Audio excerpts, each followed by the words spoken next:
Hello, it is I, once again, the Bruce Wayne of Azur Lane, back at it again for yet another Demon Time Tuesday. See if I can get the chat going up here. Okay, the chat is up. Anyway, it's been a while since I have streamed. I don't know, January was busy. Anyway, I'm going to see if I can get all this set up real fast. Get my chat going in my phone here. Okay. Okay, I'm up to spec. Alright. I also happen to have ice cream here with me. It is macadamia nut from Haagen-Dazs.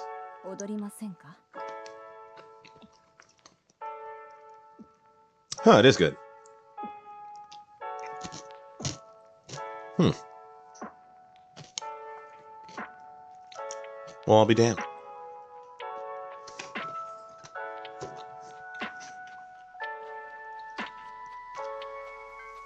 Anyway, my goal is to completely grind up, well, maybe not completely, but to just grind Operation Siren. I do have some catching up to do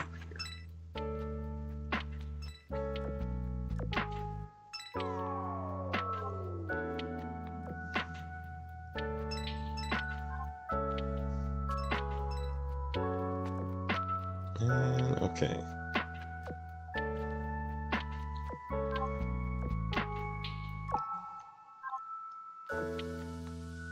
Where's the rest of this? Oh, FBI is in the building. Once again, always on point. Everybody act cool. Says Sup OG in chat, how's your day? I saw your video yesterday, lol. Well, my day is going quite well. It's freezing outside. It's actually, I think the coldest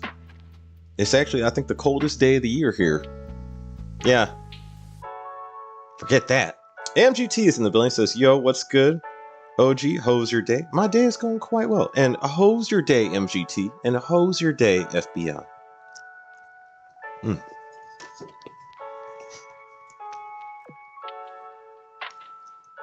What's crazy is no matter how cold it is, I will always love me some ice cream. It's like it is freezing outside, and this ice cream is wonderful. Yeah. Macadamia nut. Thank you, Haagen-Dazs. You have done well. Yeah, I'm like, I need to grind Operation Siren because I am low on all the gold parts I need.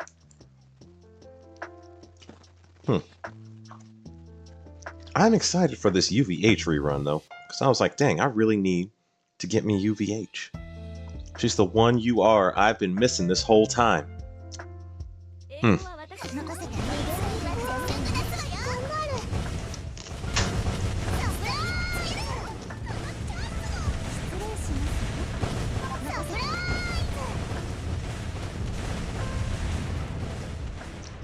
OG is unfazed by those haters. Little damn straight. I was like, you know, the fact that I even got those haters makes me want to stream more.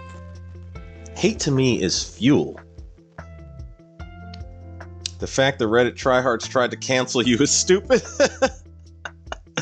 Man, I was like, I don't know who works in the, like, who are these Reddits tryhards and what they're doing. But, yeah, they I've never seen such mind-numbingness in a Reddit forum than that. I was like, oh, here we go. Well, then again, I haven't seen a lot of Reddit forums. I bet you could find worse if you were looking for it. And I was like, hey, if you guys are gonna hate on me, I'm gonna make a video about it. I'm gonna make a video and I'm gonna laugh. Because sometimes all you can do when you have haters is just laugh at them. Laugh in their faces. Defiantly.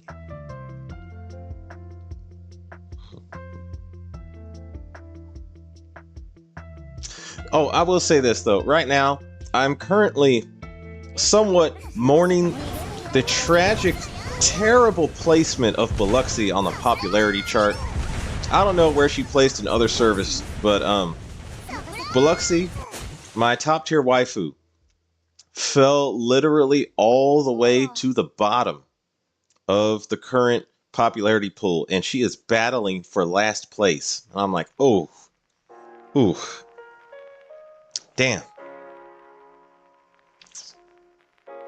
They don't understand that once you get to late game, everyone has different ways of playing the game. This is true. This is true. I was able to do late game with mostly faction fleets. Oh, I now found it's possible, at least I think I found a way to make it possible to beat World 15, excuse me, beat World 15-4 using it, because I remember when I used my HMS fleet, I switched out Scylla for Sandy. And I think you don't actually have to do that if you equip one of them with the Japanese gun that comes with a ghost gun. That one you get from, was it PR6 or PR5? That one. I was like, all you need is to give one of your ships a nice ghost AA gun. Using that gun on one of these light cruisers. And their AA is just good enough.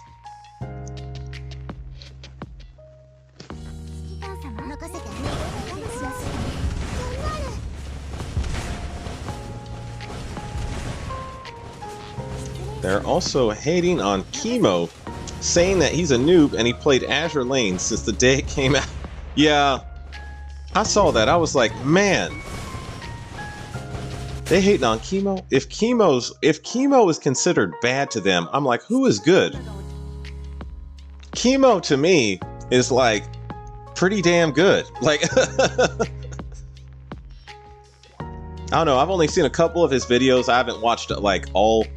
I actually don't watch most of his videos, but I've only seen a couple. And from what I have seen, I was like, yeah, this guy knows what he's doing. He enjoys the game too.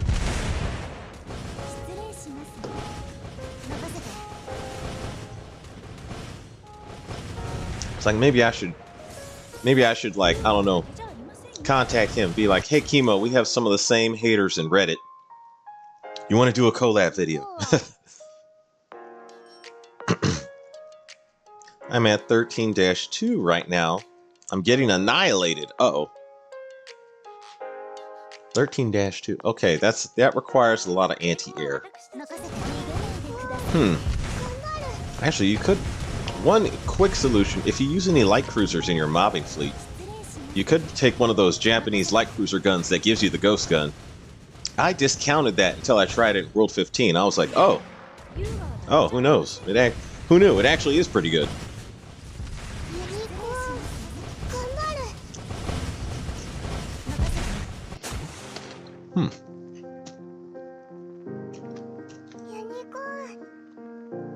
Whew. Ice cream is cold.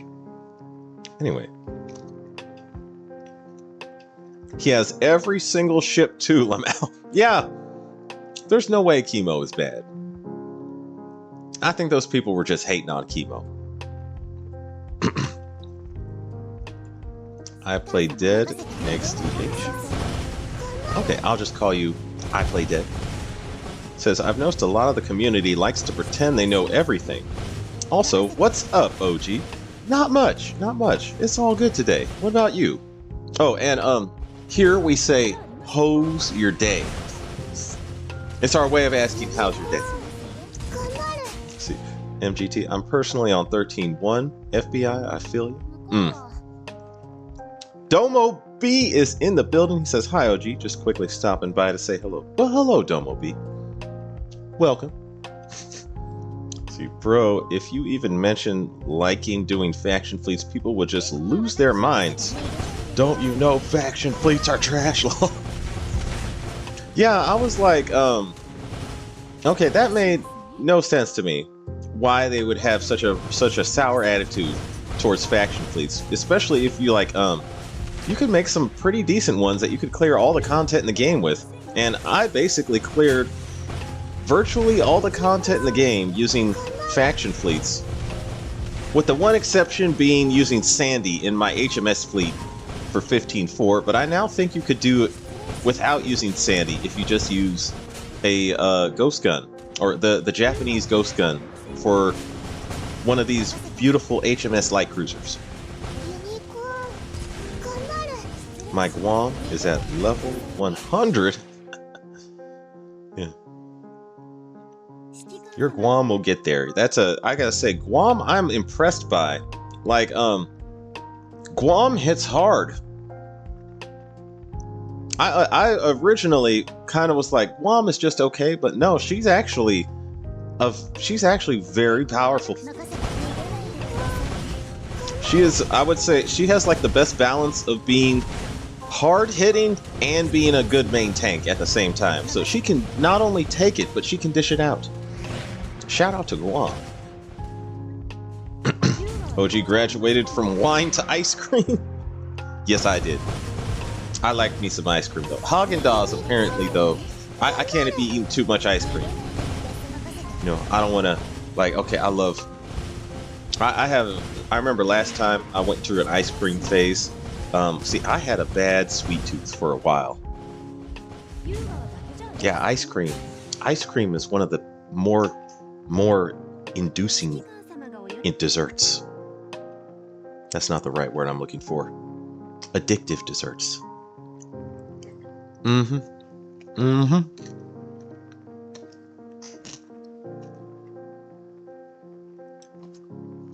You can call me I play or dead. Okay. Let's go with I play. Calling you dead seems, you know, a bit... What's the word I'm looking for? I don't want to jinx anything. I'll just say that. See, whatever is easier for you. I watch your vids usually because I always miss the live stream. Well, I live in Japan, so time difference low. Oh, okay. Well, dang. I have never been to Japan, but I really want to go. And I just want to eat everything. Because I love Japanese food. Shadow Angel is in the building. Says, hi, OG. How is your day going today? My day is going pretty good. It's cold outside, but I have ice cream. And it's mostly warm in here. I've decided to lay off alcohol for a little while, at least. I have drank a lot. I drank a lot over New Year's and Christmas. I did drink a lot. I'm gonna slow down just a little bit. And how's your day, Shadow Angel? Says, the more ships we get, the more viable faction fleets are going to be. Facts, I play. I was like, and a lot of the time, it's sort of like, now that each faction has like one chiefly awesome battleship, if that battleship delivers a faction fleet buff, that's a very, like, New Jersey to me is the chief example of this, because she has that nice 5% reduction to all American ships, but also Bismarck II. Yeah. Yeah, these are some very viable, very excellent performing fleets in this past year.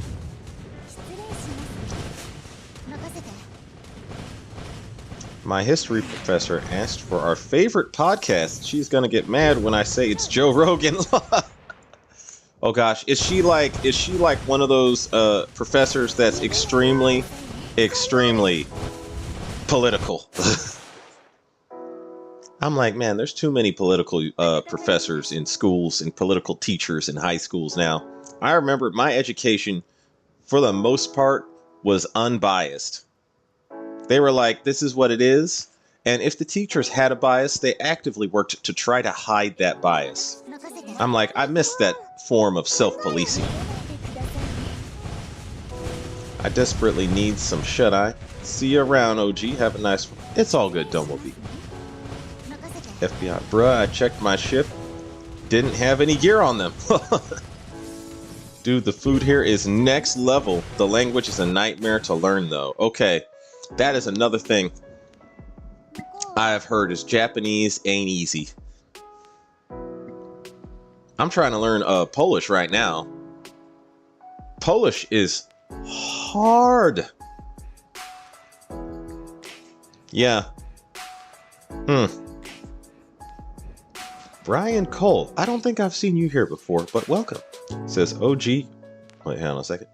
Need to get my fleet to moving on. Actually, I could just send them on the strategic search after I use a bunch of action points so they can use this thing. Okay.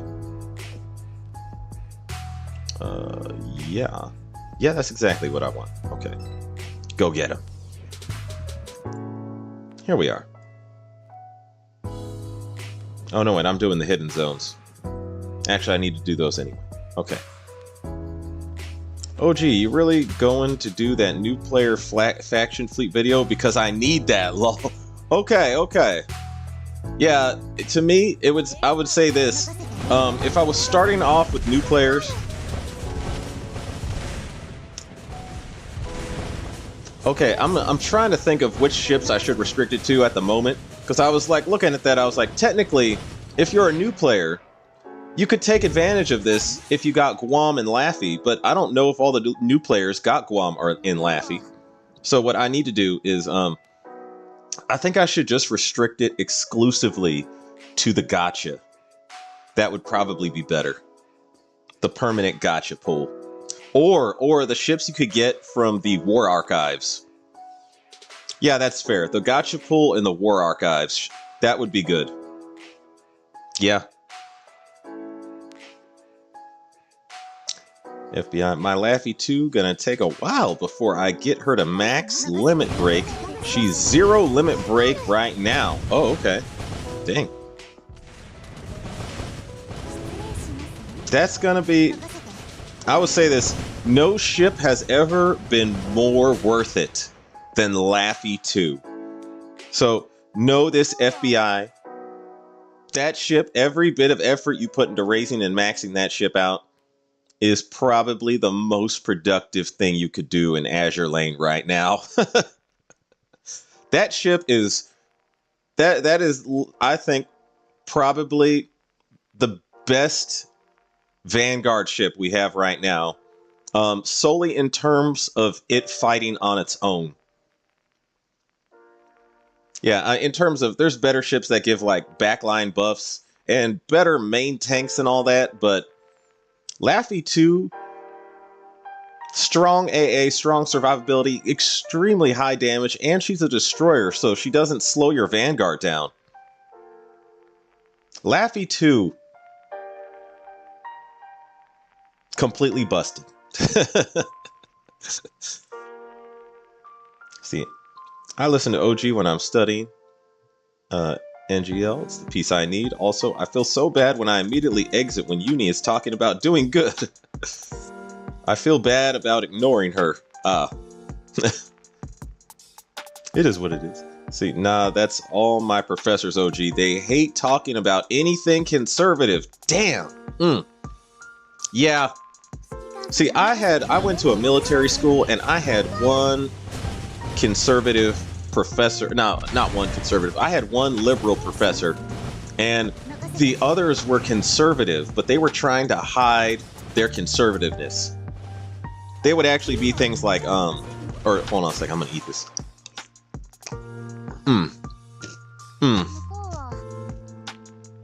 Oh, so good.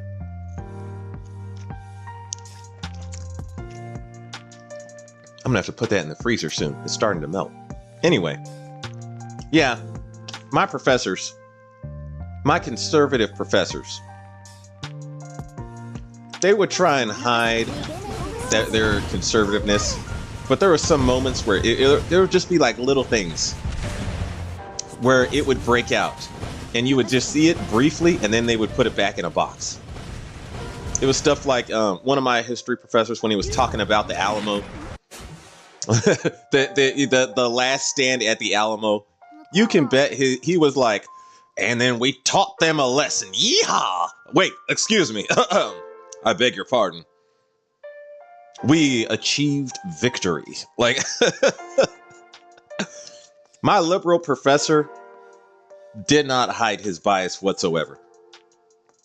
It was like almost, it was like Very, very almost pushy out front there. I don't know. I did not like that. Moffant. Hey, OG. What is up, Moffant? How's your day? Let's see. You were in the Navy, yeah? Or was it Air Force? I can't remember. Oh, I was in the Navy, I play. Yeah. I also went to the Navy's official military school. Yeah. I saw OG face yesterday. It was like... Well, thank you. Let's see. OG, I am learning Polish. Lives in Poland, confirmed. Justice is in the building. Justice is exactly what we need a lot more of in this world.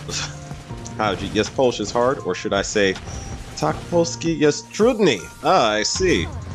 Don't try this at home. Polski język trudny język. Tak. See. The first thing I did was max limit break Laffy. She is such a good tank. Holy, yeah. Laffy is the Vanguard ship that can do it all. And it's like, okay, to me, the first ship that we got like that, kind of like that, was Plymouth at Dev 30. Plymouth still does a little more damage than Laffy, but she is literally a do-it-all ship. And she buffs her battleships. She has no...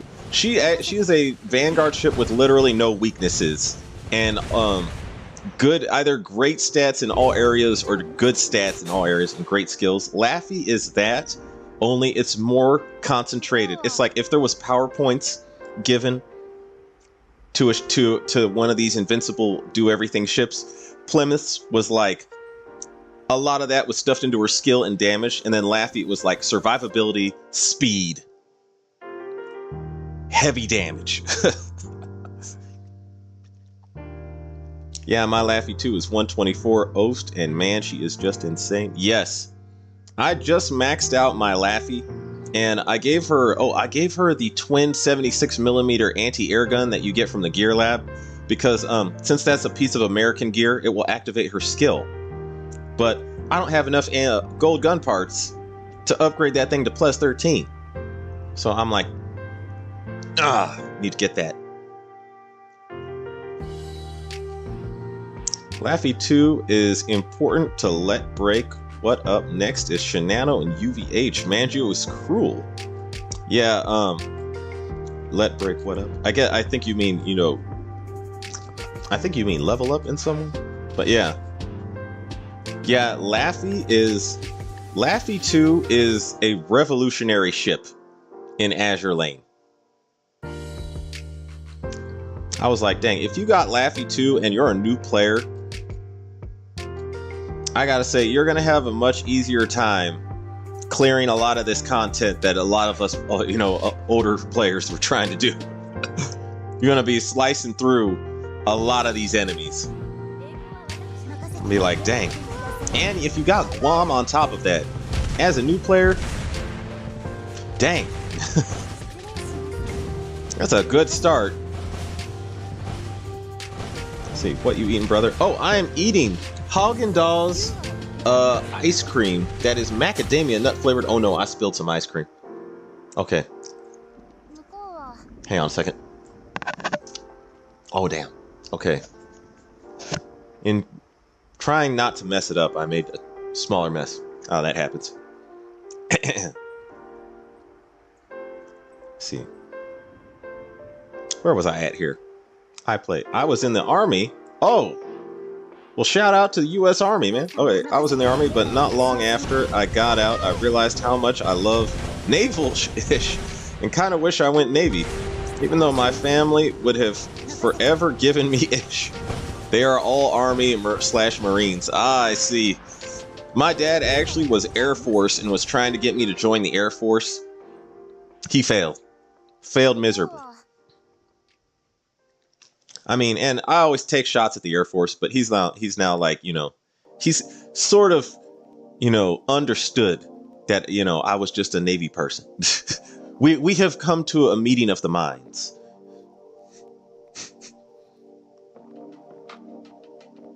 And of course, I always make jokes about the Air Force too. To him anyway.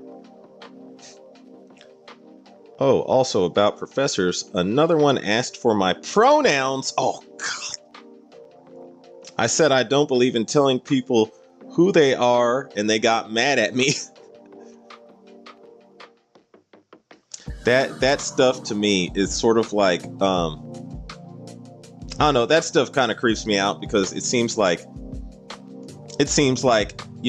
okay, for the longest time, this has never been up for debate or question all throughout history. It was very simple and straightforward until about, I want to say 2012, like about 10 years ago. It was just, everything was simple and clear cut. There's man, there's woman, and anything in between that is a mutation or a mental disorder. That's all that, like, that's, and everyone around the world agreed on this for thousands of years. And now we have these overeducated university professors giving us these terrible, clearly false ideas. And a lot of them, it's like a loyalty test to see where you are in. Yeah, it's almost like they're kind of scoping if they should hate you or not. Because if you disagree with them, they want you dead. Like, some people don't know this, but I'm a stand-up comedian in certain places. And I once had one of those people obsessed with pronouns actually try to assault me for a joke I said. I was like, man, ain't nobody got time for that. Is it polish or shoe polish? Oh, you mean Polish or shoe polish? It is Polish. Let's see, Noise, OG Noise. I've been waiting for UVH ever since I started playing about a year ago. She is my ultimate waifu, and I will 100% be using her in everything imaginable. Look. Yeah, we all crack jokes to each branch, but we all know we respect each other. Yeah, the world is getting ridiculous for sure. Yeah, we crack jokes at other branches, but at the end of the day, we all believe red, white, and blue. You know, it's like those jokes, that rivalry, it just makes us better when we compete against each other. But, yeah, especially when Army-Navy football kicks around. Yeah. We always do. We always, make jokes about each other, about, the services and everything. So it's like, it's all in the name of good, healthy competition.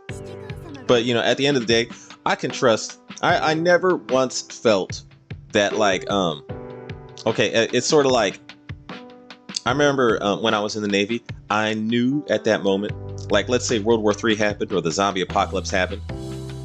At that moment, every Army guy is your brother. Every Air Force serviceman is your brother. Every Marine is your brother. It's like when things pop off, that's you can count on them. Right now, I need Perseus. Then I can use 3 healer to completely immortalize my Vanguard, Perseus, Unicorn, and Pain Leve. That would be interesting. Like, to me, I always have like a battleship in case of suicide boats. If your Vanguard can intercept the suicide boats, yeah, that would be. If your Vanguard is gun-toting enough to intercept all the suicide boats, I guess 3 carriers would not be a problem.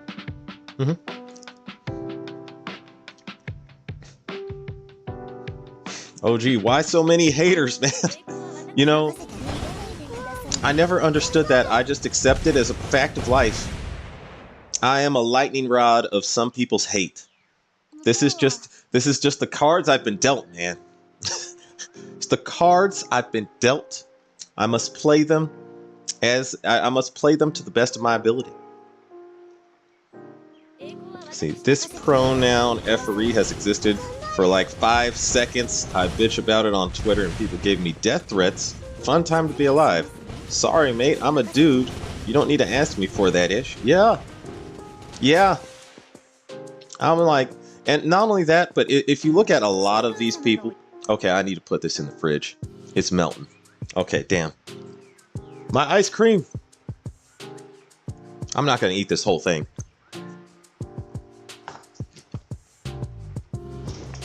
Okay. I'll be right back.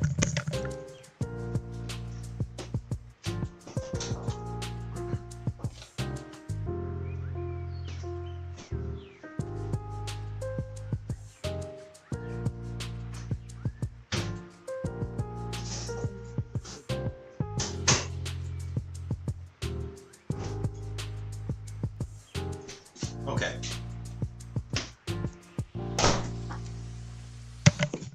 All right. What was I saying again? This pronoun effery for like 5 seconds. Oh yeah. Okay. So, yeah. Here's the thing about all that. You know what annoys the crap about me is I am extremely, let's just say, okay, I think civilization, much of civilization, the great feats of civilization, a lot of it was men doing stuff for women. Like if you look at all that, if you look at a lot of civilization, it was all like it was built for like men trying to do feats for the most beautiful women, the most they had ever seen. They were always trying to impress these women. They drew. We wrote books and poetry and created statues and stuff like this, like grand statues, painted amazing paintings, all just to express our love and appreciation for beautiful women. And a lot of these, like, I'll just call them the pronoun people. A lot of them, it's almost like they want to. You can see how much they actively just hate. It's like they hate civilization. Like they don't want any type of progress, or not progress, like feats and achievements of your civilization to do well. Because they want to destroy the very idea of what a woman is. And I'm like, that's just effed up on all kinds of levels. This is a strange place to go on Demon Time, by the way. I was like, I did not expect to go this route on Demon Time, but here we are. Anyway, yeah, I look at those people. I'm like, none of these people want anybody to achieve anything or do anything or create anything. And it's like every time they attack what a woman is, I see that, and I'm like, that's sad.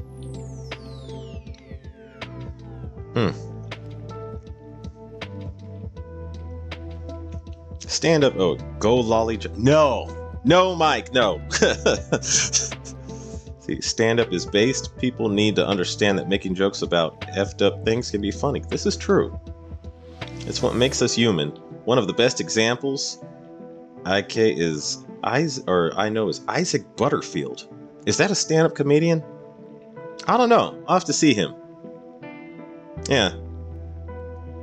Yeah, I've done some stand-ups. I should post. You know what I was wondering? Maybe I should post some of my stand-up videos on OG Investigator channel, or just create a whole new channel for stand-up comedy.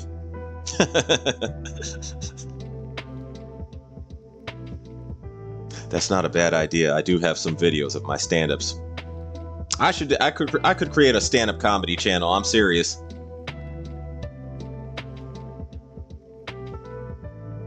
I'm just hoping no one tries to punch me in the face for some of the jokes I say, but I understand. As a stand-up comedian, that's just part of the territory. It's the nature of the beast, as we say. Actually, nobody says that. I just say that. American doctrine is to use all branches at the exact same time and just crush our enemies. We trust each of our boys in their roles. Facts I play. Yeah. This is ultimate facts. Everybody plays a part, and everybody trusts them to play their part well. And once you achieve that, it makes us unstoppable. See, this isn't Stoneface, OG. This is Giga Chad Stoneface, if you know Giga Chad himself. Oh, okay. I did not know that that's what that meant. Well, damn, Giga Chad Stonefield. Why, thank you. Thank you very much, FBI. See, if you can't eat it, OG, share some with chat and don't tell us about. I don't like sharing. Also, sharing is caring. I don't know. I actually am one to never share ice cream. I'm sorry. Me and ice cream is like this. Separating me from ice cream is impossible. It's been my love for ice cream has been with me since I was 3 years old. It's one of my oldest memories I have is eating a face full of mint and chip ice cream that I think my mom only gave it to me once. I remember she did not want me eating too many sweets growing up. It was like she gave me that and I was like instant memory phased into my system. Memory download. I don't know. I might have been older than 3, maybe 4. Anyway. My Kearsarge fails on Kirov meta. Even if she's maxed out, those summons really take her damage away. Ooh. Yeah, Kirov meta is an interesting case. Yeah. I call them alphabet people myself. Not all of them are bad. The ones that think that society is F are the ones that are outcasts. They claim to be inclusive, but are the most declusive peeps. Yeah, I've noticed that. Yeah, they it's like they shout tolerance, and at the same time are the most intolerant people. I'm a liberal myself, but I like to call them ABCD people. No hate, just playing jokes to stay sane. Yeah, jokes and humor will help you stay sane. That is a fact. Staying sane is like, what was it? There was someone who did a study and found that dark humor was basically how many people got through horrible times, and it's a coping mechanism. But it's one of the best coping mechanisms on the planet in human history. Justice fair, lol. Also, share Biloxi. No, never. Also, oh man. Okay, so if anyone has seen the popularity poll, at least in the Avwara server, I don't know how your all servers are doing, but Avwara has Biloxi at the bottom. She's fighting for last place. I'm like, oh, gosh. I gave her every vote I have. I did all I could. But, damn, Biloxi, I guess just not a lot of people like Biloxi. Or not a lot of players really like Biloxi all that much. I was like, damn. Seriously?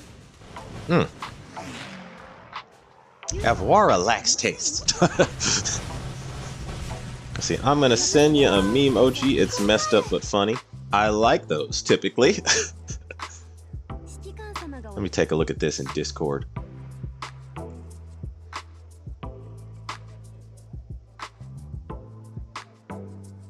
Okay, here we go.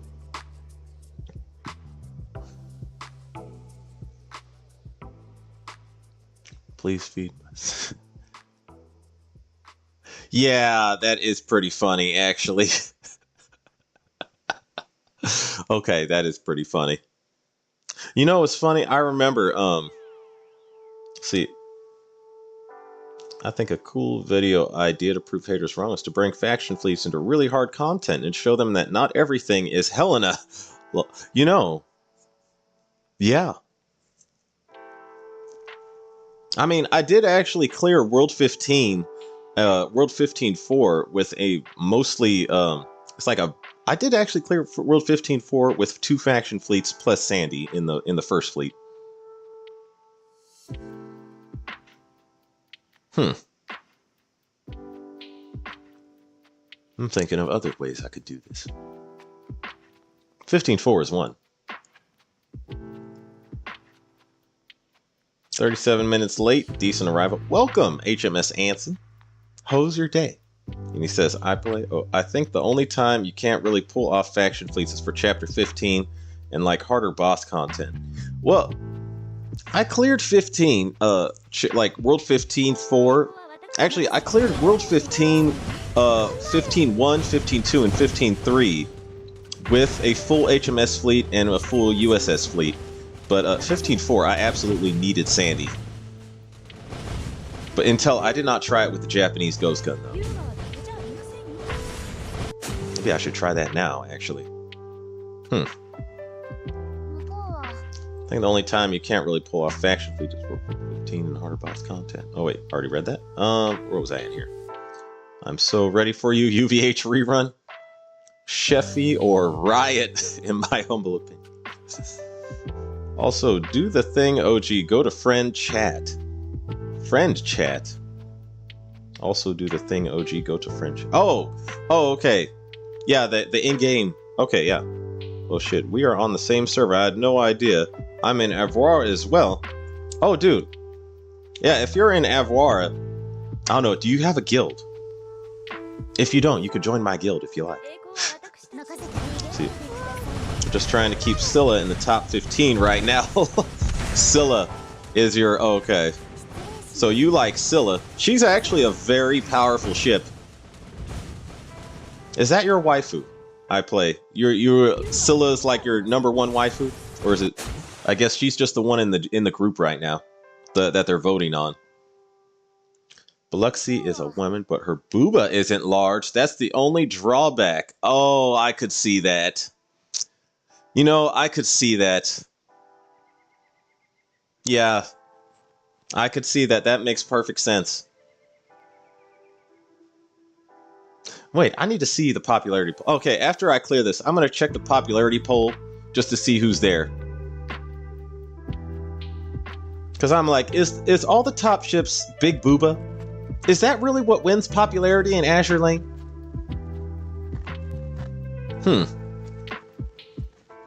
Imagine starting with New Jersey. You know, actually, yeah, like, well, if she goes to she's going to be in the permanent gacha. So once they get, like, imagine this, you get New Jersey, but you already got Guam and Laffy too. Also, like, your beginning starter fleet is going to be so broke for the beginning game content.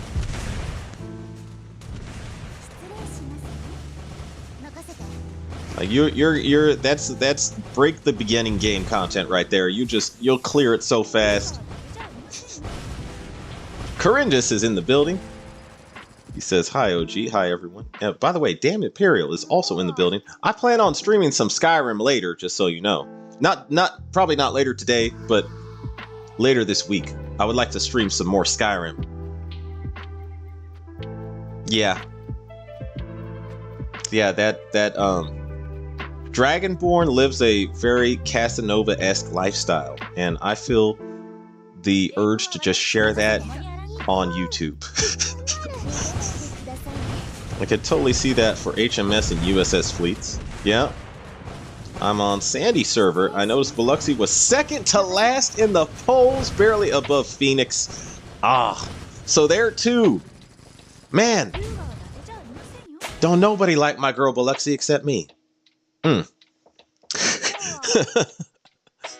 Dang. Okay. See, I think they will probably bring in more worlds, like 16 to 20 in the near future. I heard someone mentioned World 16 on, like, someone from Yostar mentioned it, which means we're probably going to get that. I'm betting we're definitely going to get that this year at least. I'm a man of many waifus, but she is one and she deserves to make it through. I like Musashi, OG. Gotta change waifus. Okay, Musashi. I understand Musashi. I like her a lot too. Like, okay, my favorite IJN ship is still Takeo, for waifu reasons. But Musashi is right behind there, so close to Takeo. You'd be hard to tell the difference. That is 100% that what wins popularity. Oh man. Okay, that's understandable, I guess. Good skins and fan art help a lot, you say? Okay. Yeah, I could see the fan art having an impact. There's one fan art of North Carolina that I really like. I was like, that I could see that probably drew some heads to give more attention to North Carolina. Huge booba cells. That's undoubtable. That is undoubtable. Understandable. I was sad to see Nagato there, but the newest ships with massive honkers is what makes up the top 10. I just picked Anki because she's cute. Kearsarge is leading the charge. I did see that too. Kearsarge killed it on the Avoir popularity poll. I guess that bunny skin really that highly modifiable, bunny skin. I could see that doing it. Yeah. That bunny skin was good though. I'm glad I got that skin. Shinano skins is eyes gazing skin. Yeah. That one where she's sitting in the water. Yeah. That one is that one I imagine has a special place for a lot of Azur Lane players in their hearts. In their souls. Those poor non-UR or SR ship girls have a rough time in polls. I've noticed that too. Yeah. Neon Moto is the Bruce Wayne of Azur Lane. Welcome, Neon Moto. How's your day? Oh, gee, you gotta change waifus. No, I can't. That's some measly popularity poll will not make me change my waifu. That is something innate to my personal decisions and tastes. My girl London is not going to make it, I believe. Sad times. I imagine she might not be doing too well either, actually. FBI, feel free to add me if you want. Same name as here. Okay. See, I gotta show you gotta show Iron Blood some more love. I do have my Iron Blood fleet here in Operation Siren. Oh, I have my fleet that I'm grinding here too. A ship I feel like was really done dirty is Turpits. I want them to make a UR version of her. You mean Turpits too? I'm wondering if we get another Iron Blood event. One ship that is missing from the game that I could see them making a UR is Admiral Shear. She's like the only big German ship that's missing right now.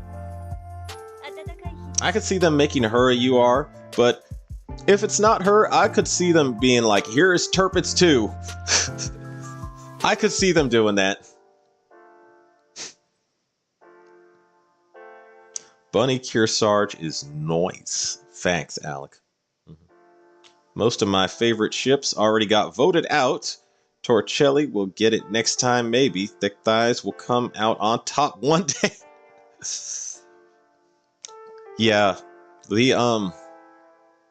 It seems in Azur Lane, at least in the fandom, Big Booba reigns supreme among the players' tastes. Big Booba is the championship waifu decision maker. Damn. I hate that Kearsarge bunny skin only adopts the changes when you are on, but once you re-log in, it reverts. I guess they kind of want you to interact with it more often.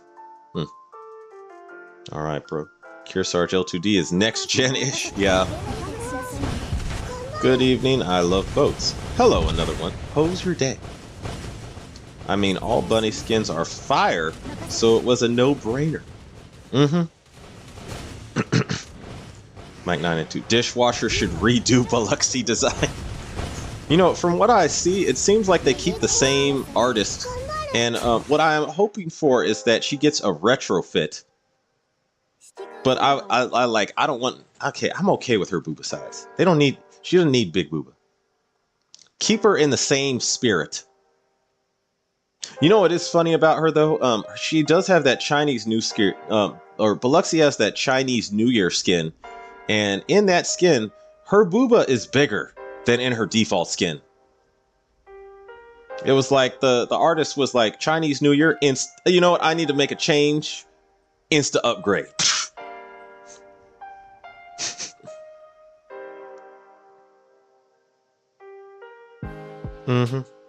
I have that skin now. I'm just waiting for her to be added to permanent banner. Oh, okay.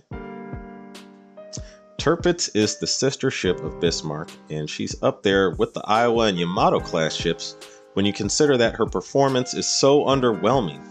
I would agree with that. Yeah, like, the fact is she got introduced really, really early into the game. Like, here's another thing is, the augment didn't really improve her all that much. Yeah, it was like, they gave her an augment, but the augment, it did make her better, but not like in any way that makes her worth using above like a majority of the ships you have as options. Yeah. Tirpitz was introduced way too early into the game. That's her thing. That's her weakness. The power curve edged her out. Oh, I did end up folding and getting the Kearsarge skin OG. Man, a lot of people. I think that skin was very popular. Like whenever they released the new like most popular skin poll, or the most popular skins bought for that year thing that they do on Twitter. Sorry, X. I'm betting that Kearsarge skin is going to be at least in the top 3. Assuming another skin like that doesn't come out. Or another couple skins like that don't come out between now and then. Possibly. Hopefully Soyuz is the next UR, next New York. You know, I'm guessing like okay, I think we're gonna get a Russian event soon because Russia has fallen way behind. Like the last event, the last game-changing ship that they got was Vorishilov, who, although being good, actually Vorishilov is a pretty good light cruiser. Like that one hit pretty right.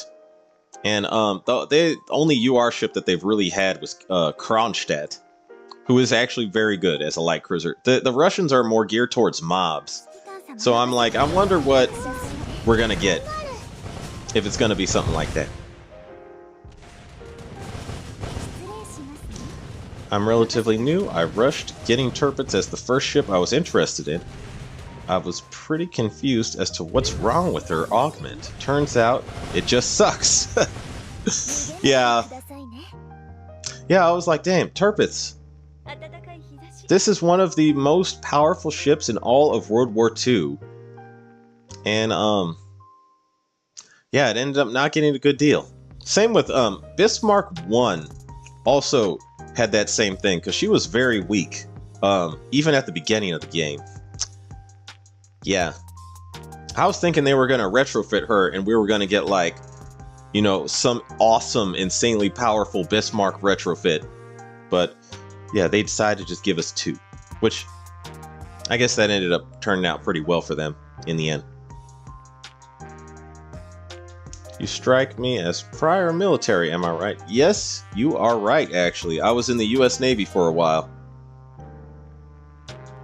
OG, you got a guild name, and also check friend chat. Oh, that's right. Okay, I'm gonna wait until I clear this. Yeah, and my guild name is highly recommended. See, yeah, I remember when I played on JP server. It was before it even came out globally, and Tirpitz was already out. Even back then, she wasn't that great. Damn. Yeah. Yeah, Ironblood ships, a lot of them had the simple disadvantage of being introduced way too early into the game. So yeah, now I'm like, either they get all super powerful augments or retrofits. Like I'm betting the next Iron Blood event we have, I'm betting one of these old Iron Blood ships is going to get a retrofit. Like a serious retrofit. This is just a guess though. My guesses have been wrong on some occasion. But in some instances, my guesses have been right.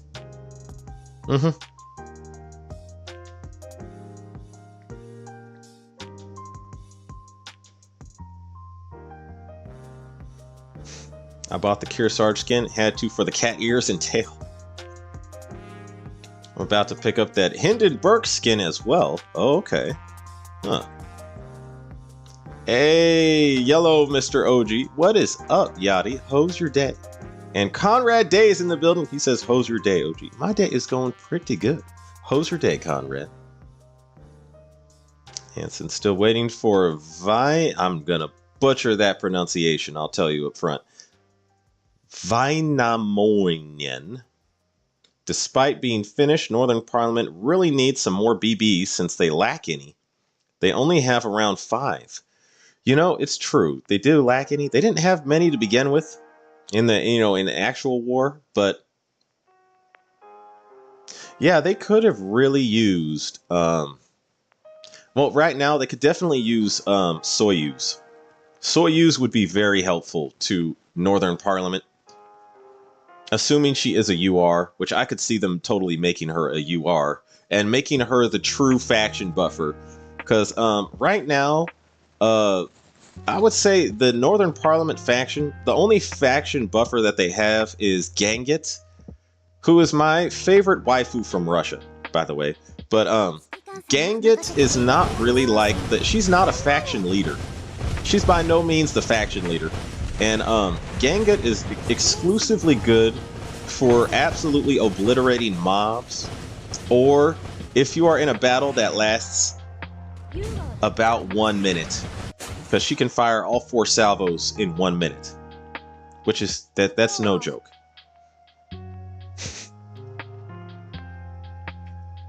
See. So OG, the original AL anime Blu-rays, the codes from them expired in 2021. So even if you buy them, no unique skins. Huh. Well, damn. See. Oh, Fritz Chow, have you checked out the new 2.0 update for Aether Gazer that came out today? The next couple of patches will be MILF Haven. I have not. I've actually haven't been playing Aether Gazer. I was like, I basically, okay, I've come to the conclusion, for some reason, it seems to me, I can do basically like 3 games at a time. And it used to be Aether Gazer, War Thunder, and Azure Lane. And now it's Azure Lane, War Thunder, and Skyrim. I love Skyrim, though. That's Skyrim. And those mods I have, that to me was the one. I remember when I first played Skyrim, I remember thinking to myself, that was the one thing that was missing from the game. I was like, I wish you could actually have, like, you know, let's say more real world style interactions with, you know, the wonderful women of Skyrim.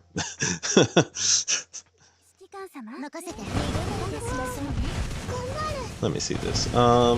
Have you checked out 2.0? I'll have to take another look at Aether Gazer. I'll have to, like, because I haven't been in that game in a while, but I do remember I was having fun with it. It's just like once you've done everything, it becomes repetitive. So I'm like, I need to go back in there and take another look at Aether Gazer again. Get back into Aether Gazer. I did get the 2 most important modifiers in that game because I had amazing luck in Aether Gazer's Gotcha. I got Hera and Hades. And Hades is my favorite. Okay, you've piqued my interest back into Aether Gazer with that MILF Haven phrase. I'm gonna take a look back at that. Damn. Okay, I had the disconnect thing happen. I'm back now. Anyway. Miyamoto, same here. got out as a CS3. Oh, okay.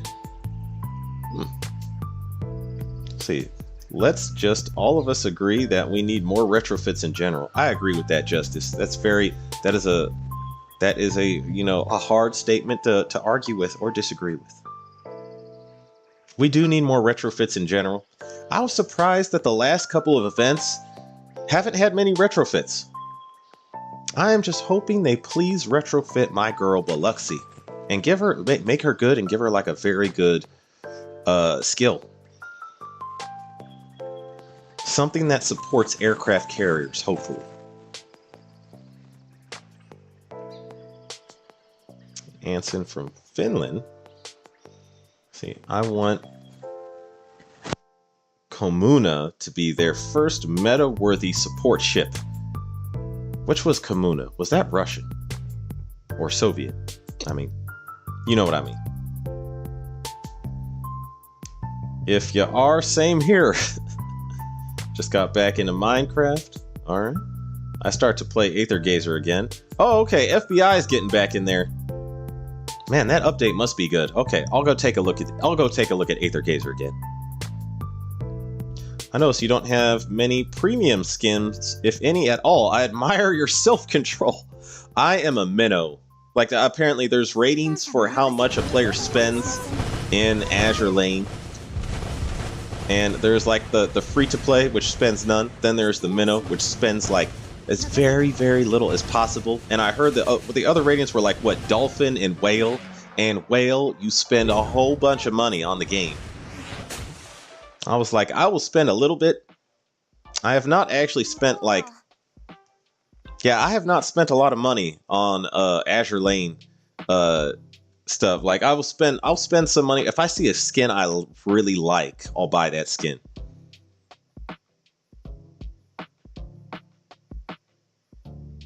See, I thought you said F War Thunder. Oh, okay, here's the thing, FBI, about that. I am still mad at War Thunder. I play it on occasion now because, okay, I think I found a little bit more how to use ground realistic to my advantage. That Russian bias is very clear in ground realistic though. So I rarely use Abrams tanks because they made the Abrams trash compared to the Russian tanks in that game. Like I started playing the Russian line again just to familiarize myself with the Russian line, and I'm like, yeah, this is they unfairly gave these tanks an advantage, or not an advantage, but they unfairly made the American tanks, and mainly just the Abrams, really all versions of the Abrams, disadvantaged. So I'm like, maybe I could play the American ground line just not using the Abrams, but at the same time it's like, man, I just want to use the Abrams. I want the Abrams to be good, too. And the only good one is that Australian Abrams. Is it too much to ask for a good American Abrams tank in a Russian game? Apparently that is too much to ask. What was your day? Bruh. Never played Aether Gazer? Might have to look into it. Lol. Okay, I play. Aether Gazer is also made by the same people that made Azur Lane, which is why I got into it. It has a very interesting storyline too, but I tried streaming it while playing the storyline and nobody wanted to watch the storyline except me. So, I do like the storyline of Aether Gazer. And the modifiers are also very well made. I like the modifiers. And the combat is pretty fun. It's just, I don't know what that game needs. It needs something. I just can't put my finger on it.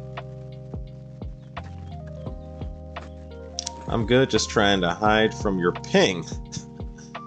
Okay, me, FBI, investigate. Okay, wait, I need to go check the friend chat. Hang on a second. I don't remember where I'm at. How much did I get here? I got 10 gold aviation prints. That's very good, actually. Okay. That's a lot. Oh, you were saying go here? When launching Kirov Meta OG, send request to friends. I'll join, tap on me, and look at my build, OG. Okay. Huh. Oh, here you are. I play. Welcome. modify this. Hang on a second. There we go.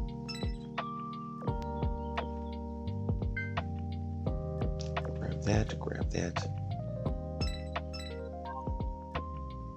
And let me see.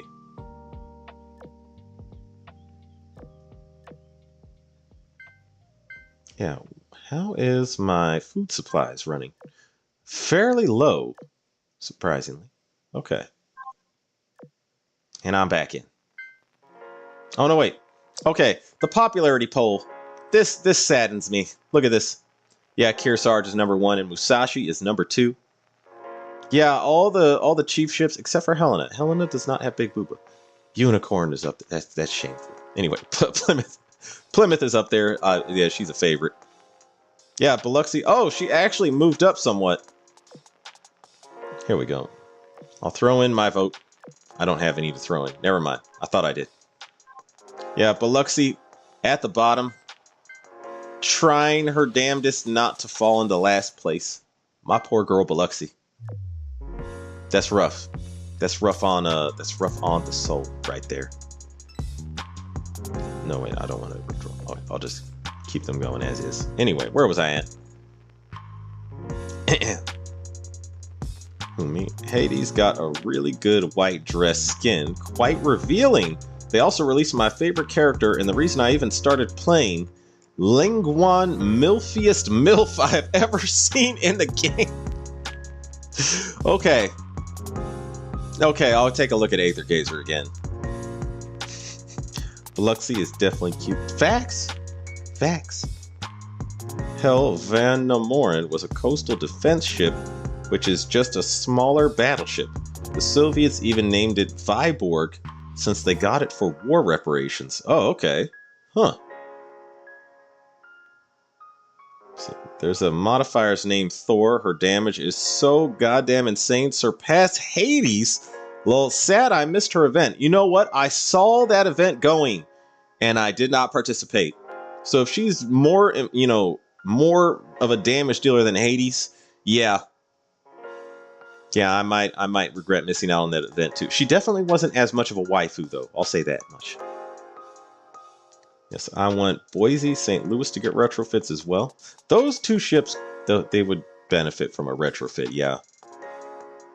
St. Louis, I imagine, is more likely to get a retrofit just because she is a popular ship. I have an actual whale in my dorm. It flies.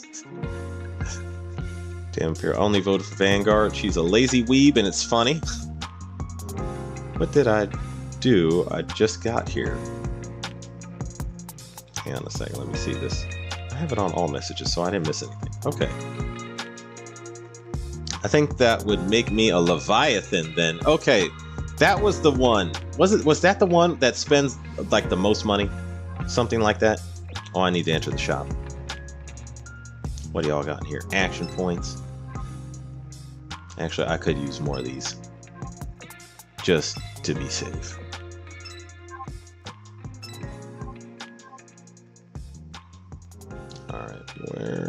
There we go.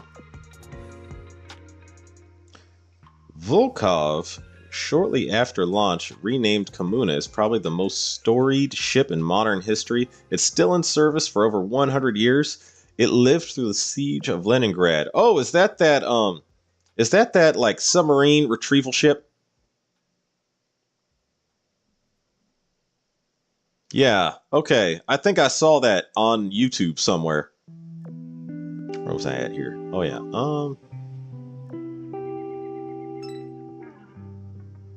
Let's keep them going. All right. I'm definitely a dolphin, not a whale quite yet. See, that the war has proven that Russian tanks are ish. Well, I don't know if I would. Here's the thing: is I don't know if I would say that because the Russians we know for a fact, are using a lot of their older tanks to they're trying to get rid of old equipment in this war. And they do have the and I do think at least the T90M, from what I have heard, is actually a very good tank. The thing is, like, if we've seen, like, from what we've seen from these videos, it seems like the Russian tanks, they are, when it comes to the, I would say, it seems like the Leopard, which is supposed to be like the most one of the most vaunted tanks in NATO, hasn't actually performed like all that much better than the T-90s. It might also be a matter of crew experience and skill, but yeah, I'm gonna say one thing is clear though: those tanks are not invincible. Far from the invincible that you see in War Thunder. All the Russian technology works as it's intended to in War Thunder, and then American technology, it's always like, this probably isn't gonna work. Let's mess it up.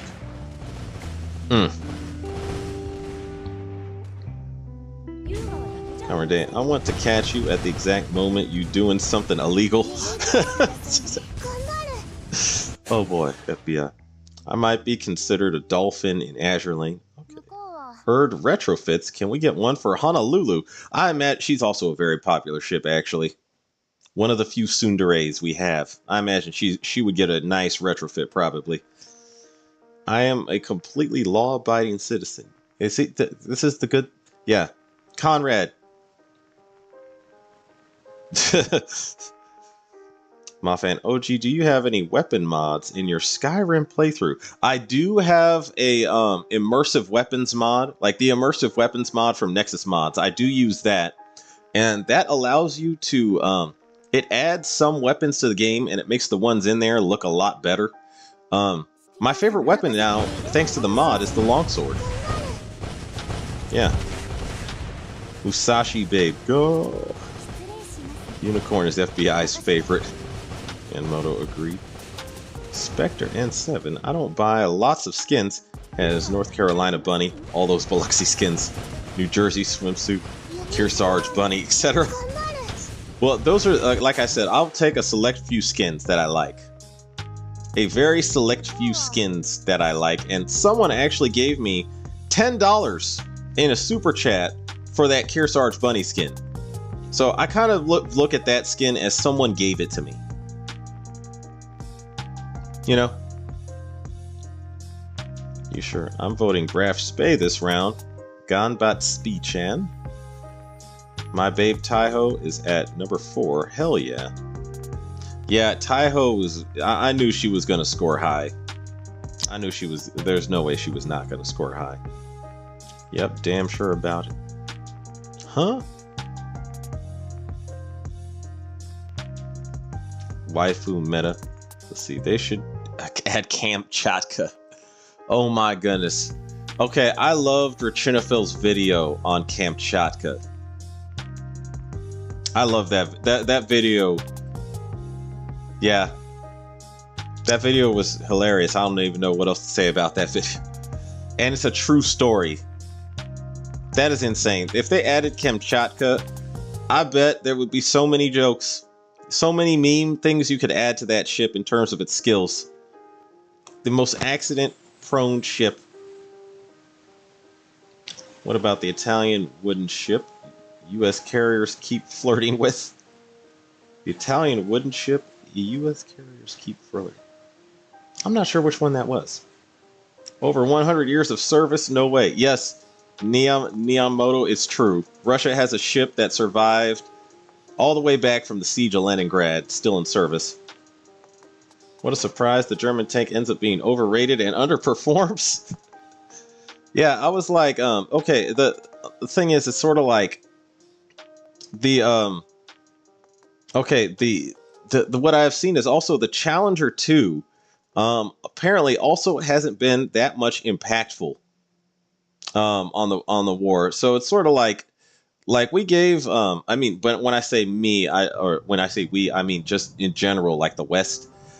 They gave Ukraine all these tanks, you know, Leopard 2s and Challenger 2s that we were thinking were going to be like, you know, the end all be all tank.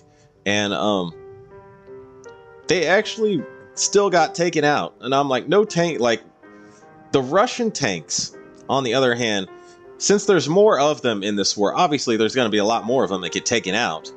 But like, you know, the Challenger and the Leopard were basically the tanks designed to you know, eliminate all Russian tanks without, you know, losing a single tank type of deal. They like, we were basically boasted that those tanks would end Russian armor, and they haven't really.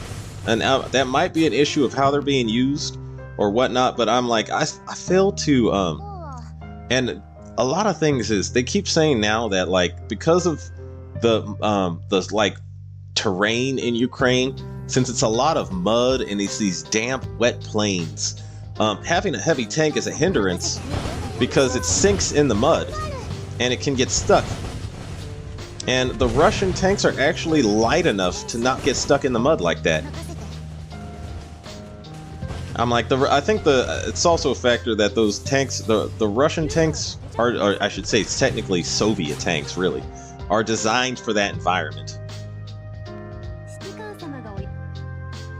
Yeah. And in a lot of cases, a lot of these tanks were also promised to be like, what is the word I'm looking for? Impenetrable to, or invincible to like other tank rounds. And what the Ukrainians have said is that a lot of times it only takes one heat round to basically mess up, like, the heat round won't kill the crew, like it won't penetrate the tank enough to kill the crew most of the time, but all it takes now is one heat round on a tank, and that heat round will mess up enough stuff on that tank to make it not usable. And they found that that's what happens in most cases. They say, like, most, like when a tank and tank duel happens, one heat round is enough to cripple a tank that makes it non-usable, and usually the crew will like escape and run off and try and go get another tank. I'm like, dang.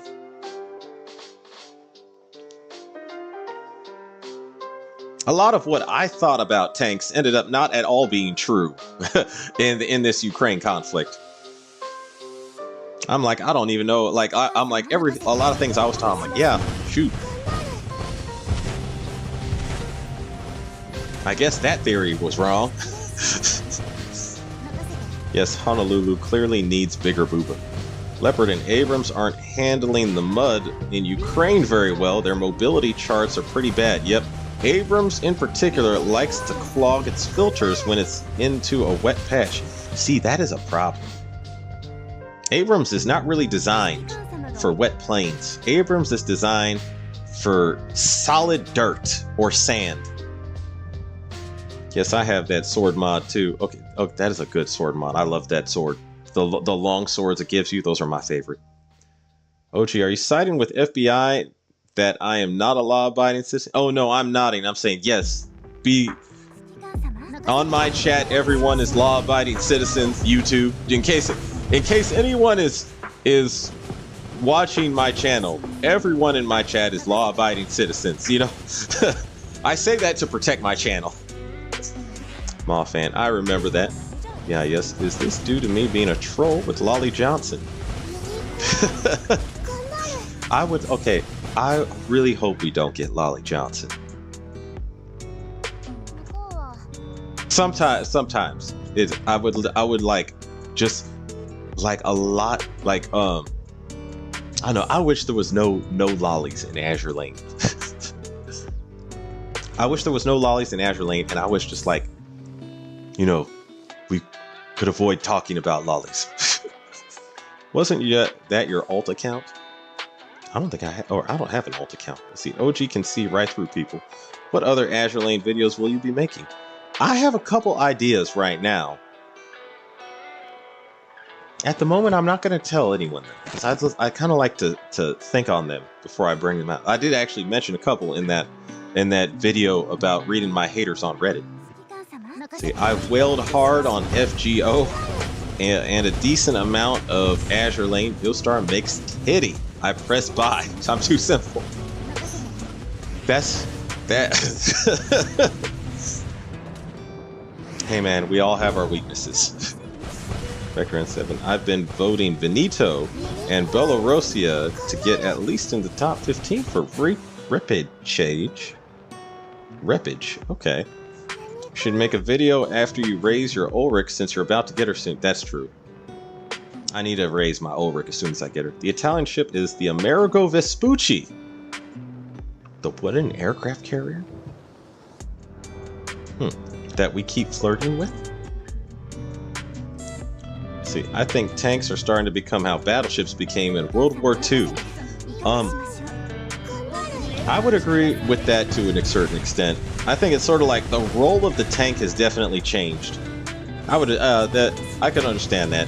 The role of the tank, like, I do think tanks are still, they're still useful because the armor ultimately still protects you from a lot of munitions.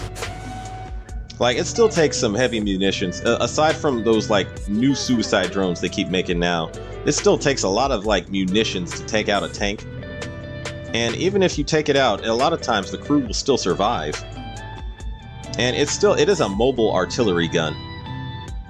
But yeah, I do see their role on the battlefield has definitely changed. I mean, we sent less than 100 Western tanks total.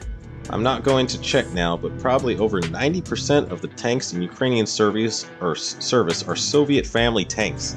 Yeah. FPV drones and javelins and such are just nuking tanks. Yeah, the javelin missile did change that whole war, really.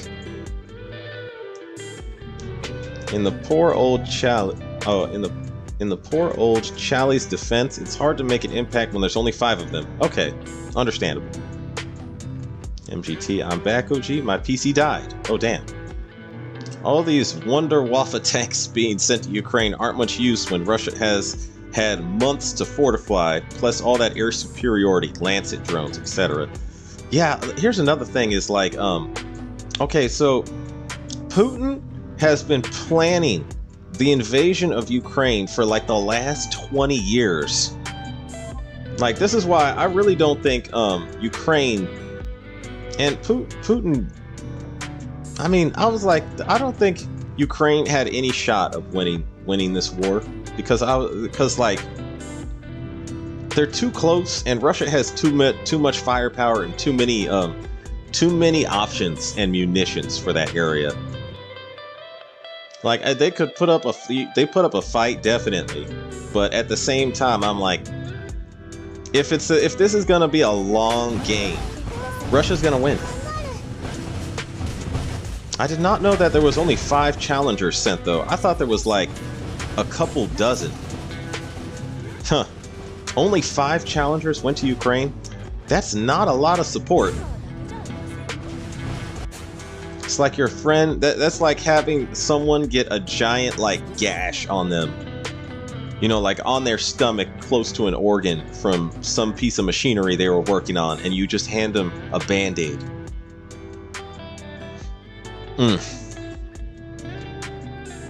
See, they should aim for the rear of Russian tanks. Ammo and fuel will be back there. Or that was the case on the T-72 in the Gulf War.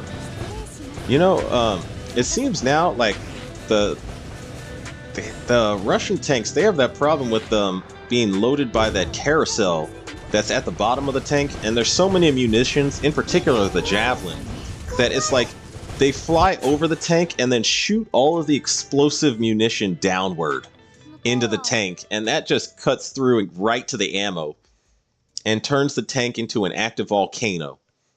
Like, that's where you got all those turret flying videos of like Russian tanks getting hit and their ammo rack exploding, and then the turret shooting like sky high.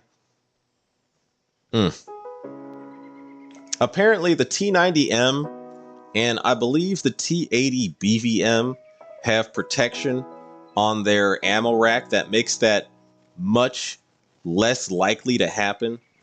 And it's like, now I'm thinking about it, I've never seen a video of a T-90M turret flying through the air. I've been told there's at least 1 or 2, but I've never seen a video of a T-90M taking a hit that ignited the ammo rack and sent the turret sky high. I know there's at least 1 or 2 that exist though, so it's not like it doesn't happen, but it probably just happens a lot less.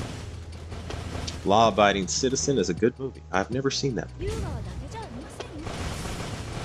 You are not going to get the enemy to represent their tank's ass with any measure of regularity when the fight is dynamic.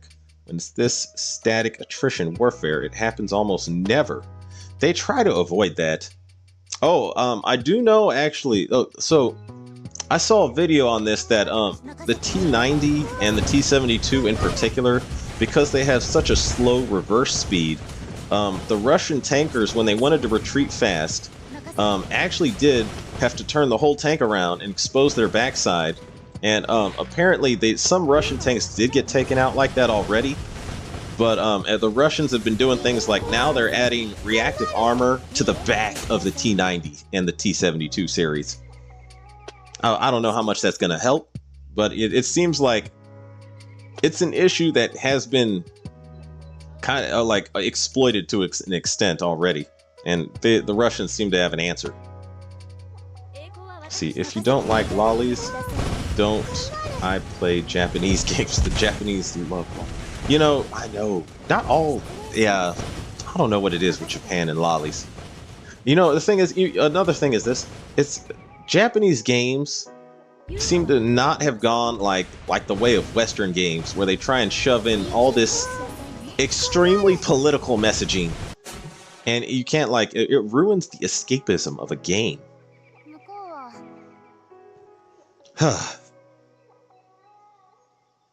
The tank is becoming how the battleship was in World War II. Don't tell New Jersey this. Yeah. Help there, comrade.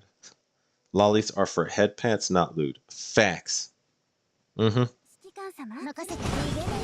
Tanks are extremely important today, especially for offensives. Ukraine had a phase when they tried to keep attacking on foot. It was a 2-month-long disaster. Landmines and anti-personnel drones. Yeah, that's the thing. It seems like like I said, I was like, the role of the tank has changed. Tanks are still definitely useful because that armor will I'd say now you need like specialized weapons to knock out a tank.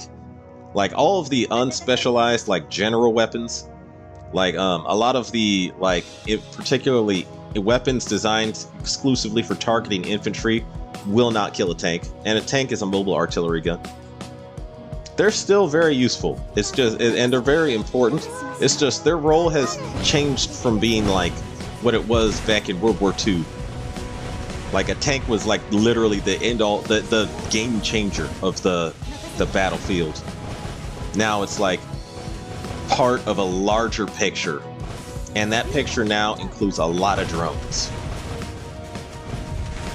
I meant 5 as a joke. It was like only 30 or something small. Oh, okay. So it was a couple dozens, you know. Okay. That would still, like, if like 30 tanks, I could see if the Challenger was as like powerful as a lot of like, I would say, cases where it was claimed to be. Same thing for the Leopard. I could see 30 messing up a lot of stuff for Russia. It makes me wonder if it might be an issue of how they're being used, or they're not being used in a like way that benefits their design, I guess. And helis busting anything less armored than a tank. Yeah, that's true. Love watching ammo racking videos. Let's see, another one. T-90M have armored carousels. In reality, even on like T-72's top pop or turret pop is pretty rare, but it is spectacular. Facts. Conrad Day. OG, I know I asked in the past about what did you do in the Navy? Oh, I was actually a radio officer. See, the Soviet T-series tanks use an unreliable autoloader. Oh, you want to know what annoys the crap out of me about War Thunder? Okay, so in War Thunder, this is the key thing I've found that is the most unbalanced thing between Russian tanks and all the Western tanks. In a Western tank, you have a crewman who is the loader. So if you shoot that tank and you penetrate the tank and kill the loader, the reload of Western tanks goes down so much because, you know, your commander or somebody else is loading the gun now. And that makes sense to me. What doesn't make sense is this. There is no way to damage the autoloader in a Russian tank. Like, I think that would be equal balance. Like, let's say the autoloader was like a module, and you damage the module, you have to pull back and repair it like a module. That to me would make things so much more balanced. But Russian tanks don't have they don't have any way of damaging the autoloader. It's pretty much they just have 3 crewmen, and the autoloader is apparently invincible like Superman. I was like, this is what's causing this feeling. No matter what, whenever you are driving a Russian tank, your reload will be the same, no matter what. ERA can only do so much to slow down Sabo penetrators. Yeah, if it's a Sabo round, that ERA probably might not be enough.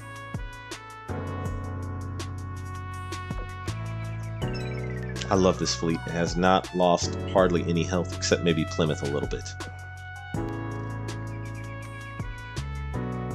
Forgot to mention this earlier, but you see the stuff I posted to new ship possibilities in Discord. I saw that. Which one are you talking about? Let me see.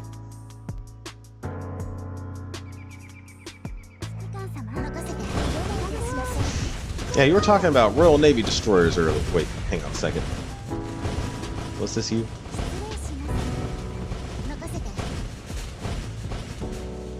Yeah, we could use some more Royal Navy destroyers, though. Yeah, we could definitely use some more Royal Navy destroyers. Some good Royal Navy destroyers. See, now I'm sucked into tanks, ammo, explosive videos. Thanks, guys. They are pretty interesting. I still have not seen a T-90M turret fly. I just know there's like a couple. I just know it's rare. Yeah. Yeah, I'll tell you one thing. I bet any Russian army guy that suddenly gets recruited to tanks is probably praying that they get stuck in a T-90M. Probably hoping to God they get put in a T-90M, because everything else, you're kind of sitting on a volcano. I joined as undesignated and got to steer the ship for an hour per day during deployments. Oh, okay. That's nice, actually, yeah. Conrad Day, no problem. That's a nice tank you got there. Too bad there's 4 Hellfires on the way from the 2 drones that are loitering. Yeah. Yeah, drones coming in to basically replace helicopters. That's not good for tanks. It used to be the attack helicopter was the ultimate tank killer, but the drone can do it, and it doesn't sleep. It doesn't need to eat. And if it's not limited by, like, you know, it can do the job as long as possible. It's pretty much limited by how long it can loiter.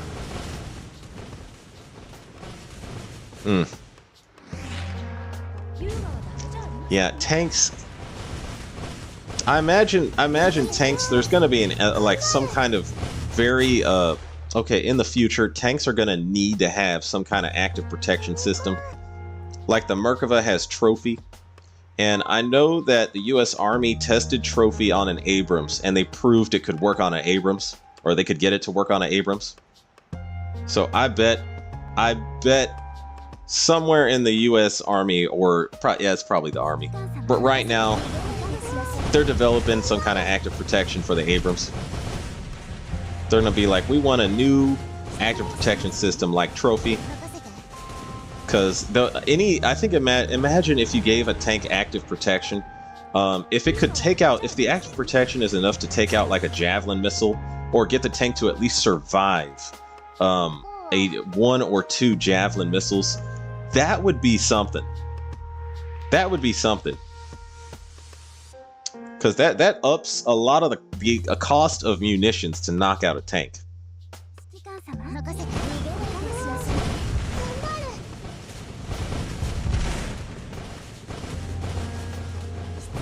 They don't have damaged modules for autoloaders for some reason.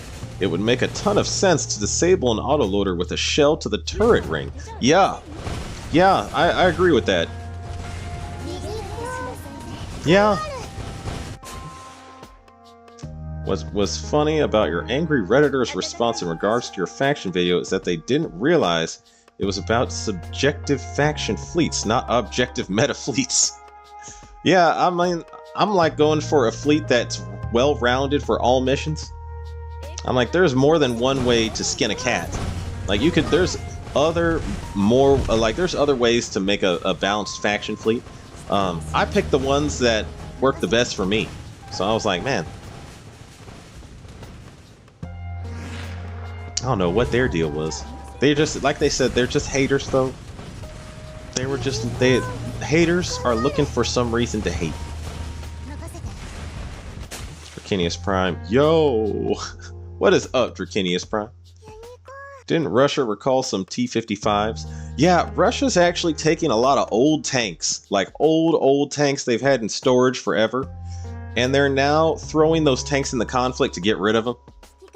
Which, I mean, it seems like a lot of militaries are doing this now. I know that, I believe during the first stages of the invasion of Iraq, I think we did that too. We used a lot of like old munitions, old cruise missiles that were like nearing the end of their shelf life. Something like that.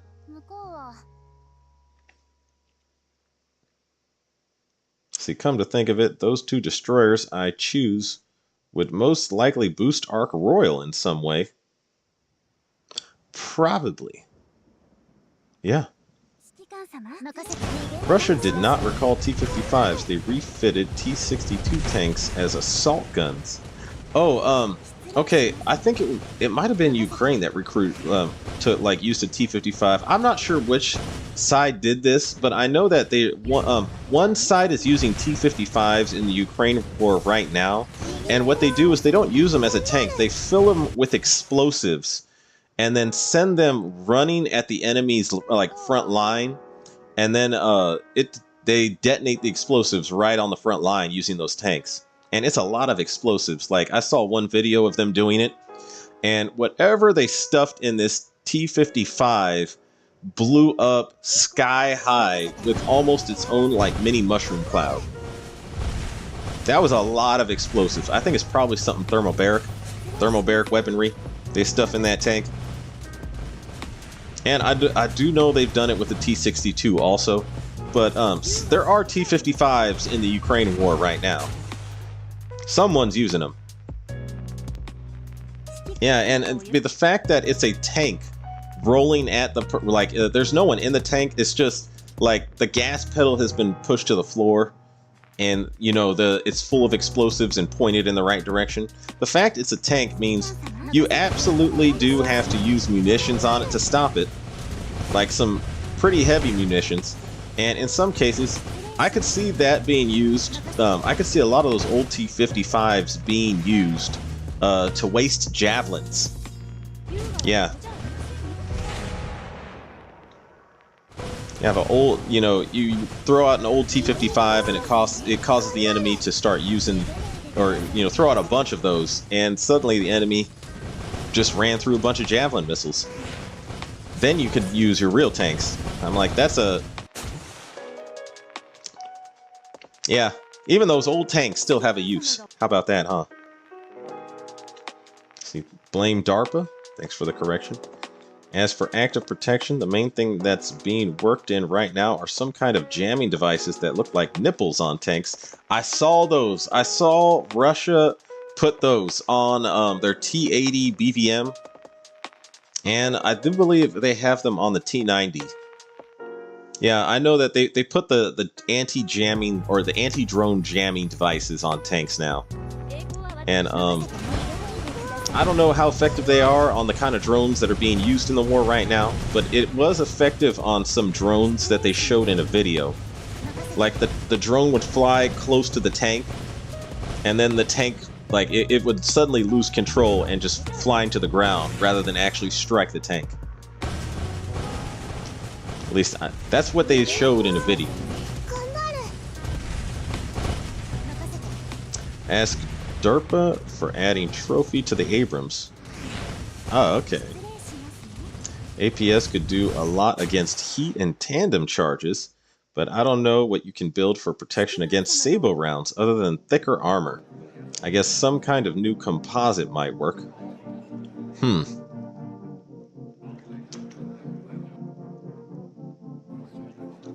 Yeah. Yeah, I guess, like, to me, there, a lot of times it seems like the goal of using active protection on a Sabo round would be so that you get it. I'm not sure exactly how effective this is on actually, I'm not really sure how effective active protection is on a Sabo round. I guess if you could hit it and knock the point of it so that it's flying at the tank at an angle, that might save you. But I don't know how hard that is to do. That might be astronomically hard.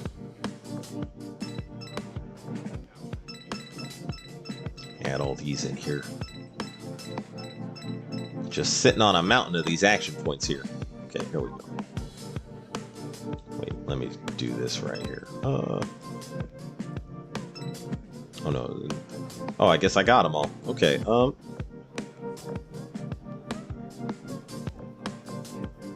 wait. There we go. You know, the reason for rising sea levels is Ark Royal being surrounded by destroyers in her way. Wow, Mothman. I guess it is demon time, but that's naughty. Those suicide tanks are pretty rare, but yeah, they use whatever is not worth fixing. The funny thing is that you don't need to put anything on the gas. You just hit the lever, jump out, and watch. Oh, okay, wow. Huh. How about that? I don't think there are many or even any javelins left. Most of them have been used up. Some have been embezzled and sold in places like Syria. See, I knew that was going to happen. Like, you guys know Ukraine was rated as like one of the most corrupt governments on planet Earth before the war. And like, how much you want to bet right now some of those challengers might have been sold on the black market somewhere? Like maybe China or Russia has a couple of them. I'm betting the same thing probably happened with some of those leopards. Because I don't trust, like, Ukraine is a super corrupt government. I don't trust them with all this equipment. There's no way that equipment, like, there's no way that all that equipment was used against Russia. No possible way. The two destroyers I recommended, Legion and Lightning, would probably add a lot to the... Well, here's the thing. Let's hope they are drawn by the same artist that drew Kimberly or Dishwasher. I would be okay with that if they were drawn by Dishwasher or, you know, made to look close to Kimberly or Alan M. Sumner. Because then you can make jokes all about, because she's, yeah, you know what's funny is, Ark Royal is actually not a lolicon. She is a destroyer con. So the fact that a ship is a destroyer matters first and foremost.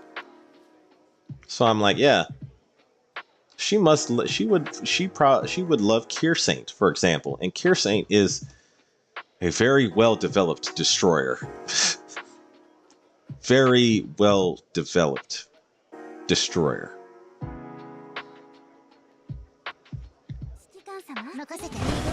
I guess the question at that point is, do we have more decoys than they have ATGMs?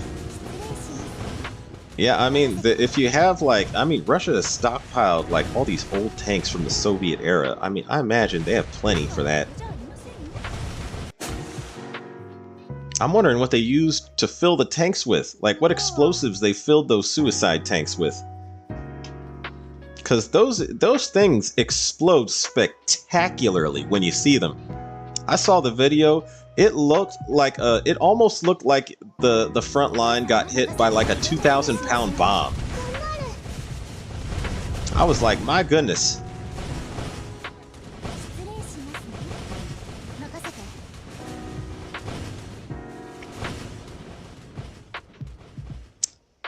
As for saber round protection, tank on tank is so rare that interest in protecting from them is very low.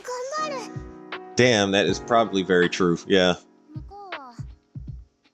Ark Royal is the natural enemy of the FBI. The second one of those tanks leave Ukraine, all the equipment stops, and they know that.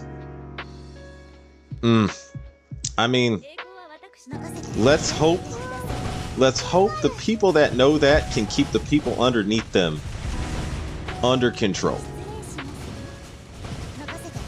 I'm just saying, like, if some guy underneath them is like, you know what, forget all these people, I'm gonna enrich myself and disappear.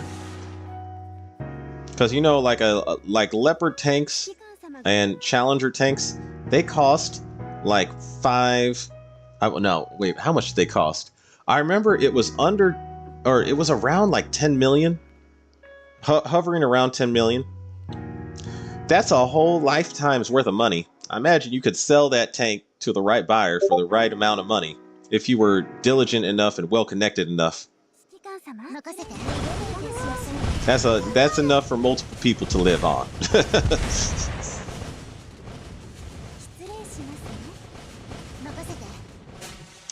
See, lull, the only problem to worry about are man-portable anti-air missiles. Any random with 50k and some connections could camp an airfield and bring a jet down. That is true also about what it's like now. I'm like, these what I'm waiting for them to make is like anti-drone mini missiles. Because like there used to be a program, like I was in one military forum and someone was suggesting this. So the M16 and M4 series of rifles, they all have the M203 grenade launcher, like the underbarrel grenade launcher. I think it was Raytheon actually made a no joke mini missile that you could stuff in that tube like a grenade pretty much, and you could shoot it at something. The army didn't bite and they didn't buy them, but someone in a military forum was saying, wouldn't it be great if we could bring back that missile with modern electronics and everything, but specialize it for knocking out drones, like spotting and knocking out drones. I'm like, that's what I think infantry forces need right now, and maybe tanks to a certain extent. Maybe just have like a little missile pack on the back of the turret or something, that the moment you find a drone, like you have a scanner for a drone, you find the drone, and then mini missile pops out and targets it automatically. That would be cool. I'm just thinking in my military brain right now.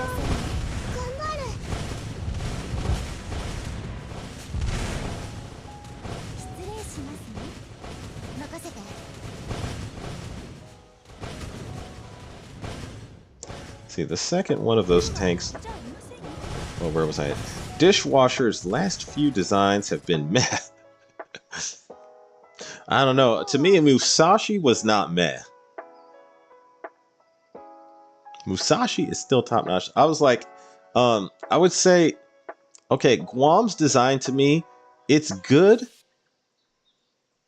It's not like, stunningly spectacular or anything, but it's a good design. I like it. I'm really hoping Dishwasher draws USS Texas and that she is a classic cowgirl. That's what I'm hoping for, actually.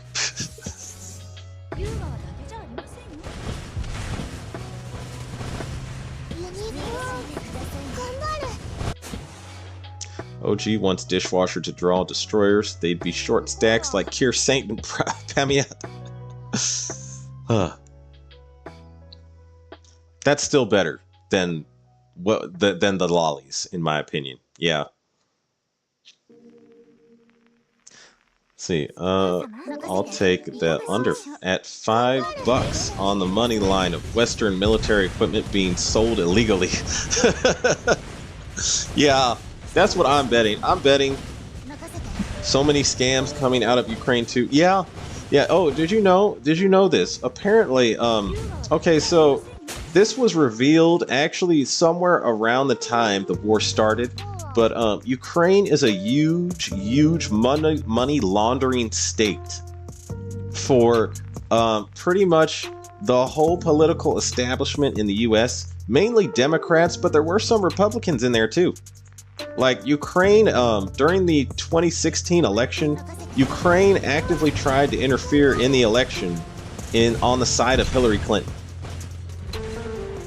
So I'm like they failed evidently, but I mean, I'm like, that's strange that happened, and then not too long after, Biden's in office, suddenly that state, there's a huge problem over there.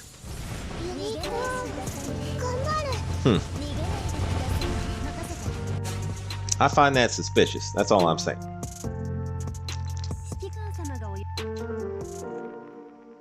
OG wants dishwasher. Wait, hold on a second. Oh, so many scams. OG, look at the Azur Lane general chat in regards to my energy oints. Energy oints?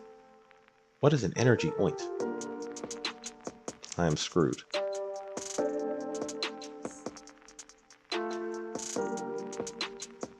I guess you mean action points? You have more than enough oil for that. Yeah. You have plenty. Oh no, you have actually. I thought it was 000. No, that's actually the mark of the beast. Oh, bruh. Yeah, I would change that as fast as possible if I was you, Conrad.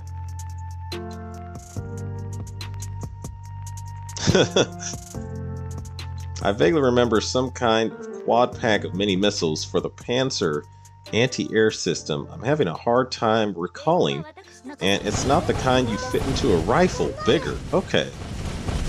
I am really wishing right now, after seeing the drone warfare, obsession that's happening in Ukraine right now, I'm really wishing the U.S. Army and U.S. Marine Corps bought ADATs. ADATs would have been so good for the environment we're in now. Yeah, we need those. We need to bring back ADATs. Someone has those design blueprints. Need to dust those off and update them or something.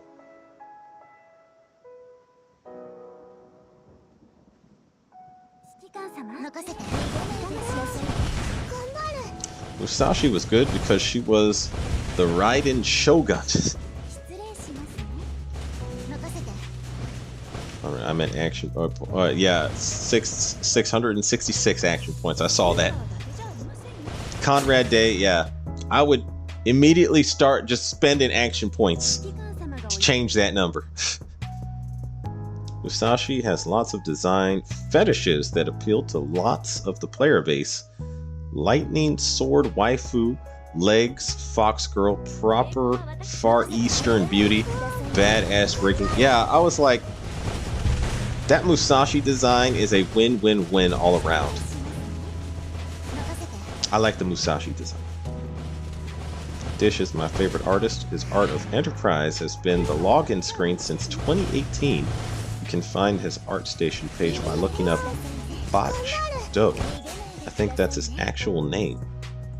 Is it a guy or a girl? Because I can never find the true answer to this.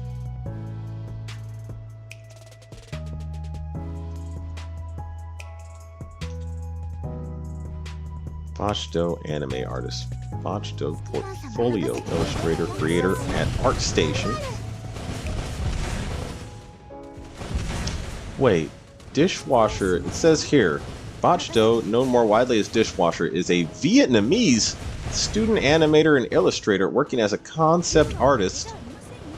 And apparently he was working on Genlock, a member of the Ruby fan community. Came to Rooster Teeth's attention due to his range of cross-genre Ruby fan art.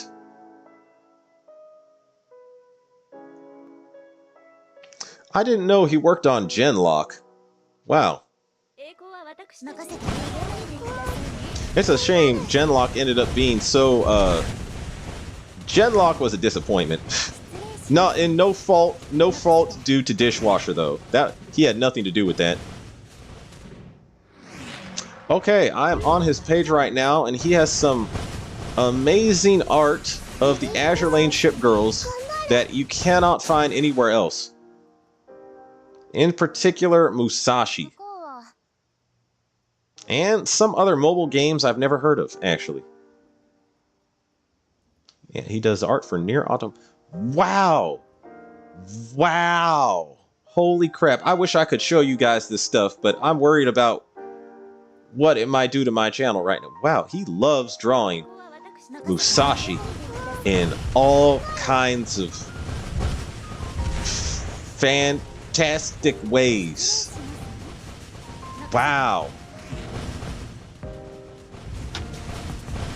And 2B, apparently. Did he create 2B? That would not surprise me if Dishwasher invented 2B. Ah, my favorite girl, Prince Heinrich. Okay. Oh, wow. He likes drawing her, too. Okay, wow, my goodness. My goodness, my goodness. Thank you for drawing this to my attention, by the way. Yeah. Alec, I just want to thank you very much for drawing this to my attention. Wow, he has older concept art of Musashi. Wow, okay, the new Musashi is definitely better than the old Musashi that he was looking at.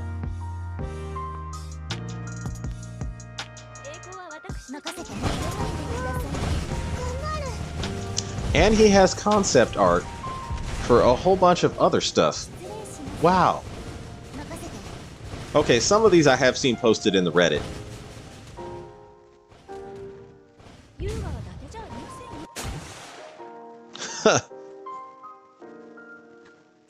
What on earth is this? Okay, this looks like he drew Prince Eugen. And he even drew Sheffield. Wow, okay. Actually, some of these I could show you. Some of these I could show you. Hang on a second. What's going on in the chat here? Raiden Shotgun, lolmouth. Dish is one of life's great enigmas. Yeah. That Texas concept art is sexy as hell. I agree with that. I like the Texas concept art. Yeah, I'm like, I really would like her to be a classic cowgirl, but that Texas, if that was Texas, I would be okay with that too. Okay, the USS Texas here, she kind of looks almost like a girl that is like a bartender. You know what I mean? But it's like the kind of bartender that is immediately when trouble happens in the bar, she's the one who just busts out the shotgun and ends the trouble. It's like, I'll be having no trouble in my bar. Y'all get out of here. You'll get some Texas justice.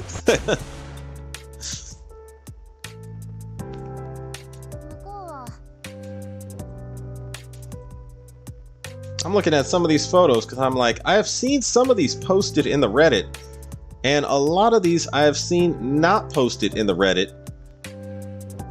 And I think a lot of that has to do with they have a very strong mature content label on them for very clear, just reasons. Very strong reasons that make a whole lot of sense to me. Oh, that one with Yorktown and Lexington. Okay, I gotta show you at least one of these. Hang on a second. Let me get my display running. Okay, can you see this one? Damn. Damn. I like this one, but it's so sad. Battle of Coral Reef. Coral Sea, excuse me.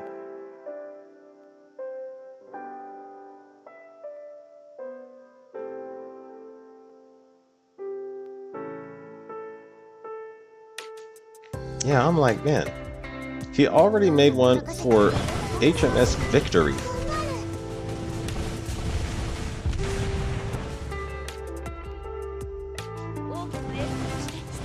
Okay.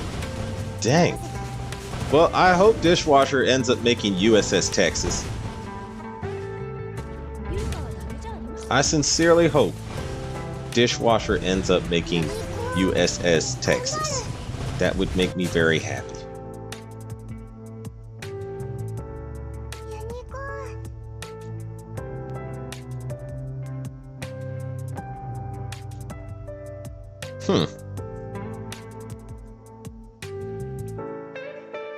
Wow, a lot of these, okay. A lot of these are like, I want to show them to you, but these are clearly some very mature-minded art.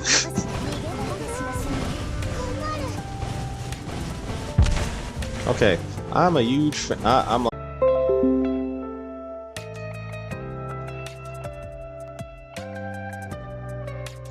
he seems to draw 2B a lot.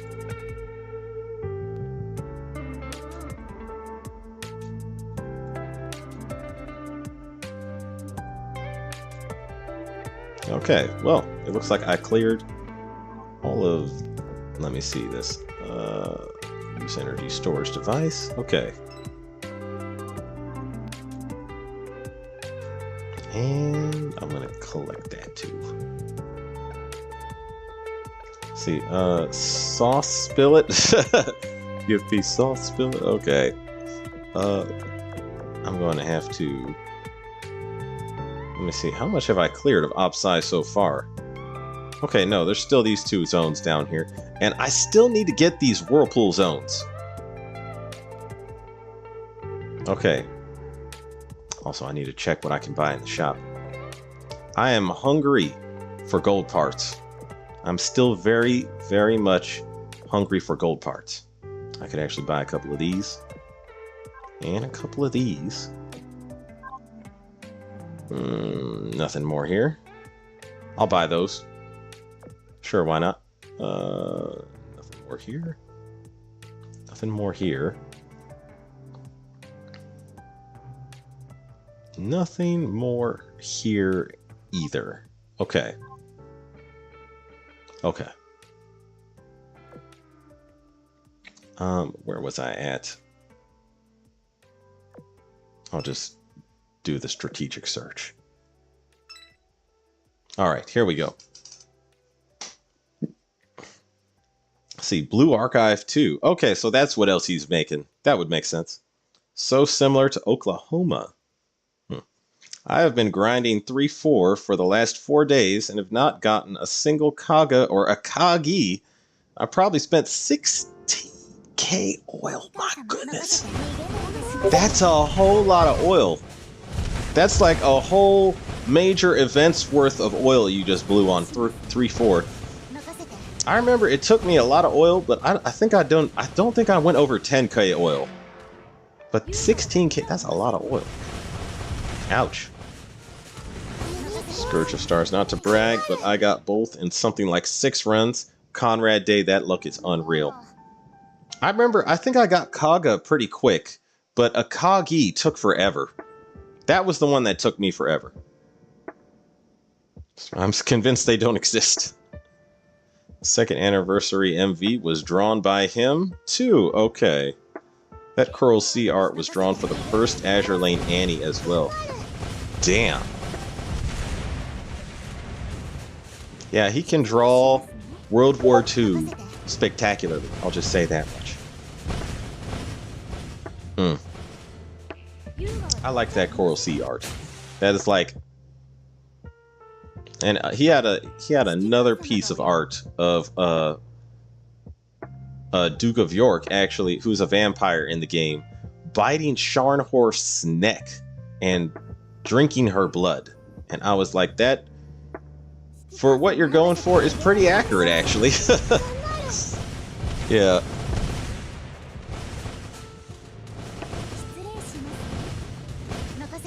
Yeah, I'm like, man, this art...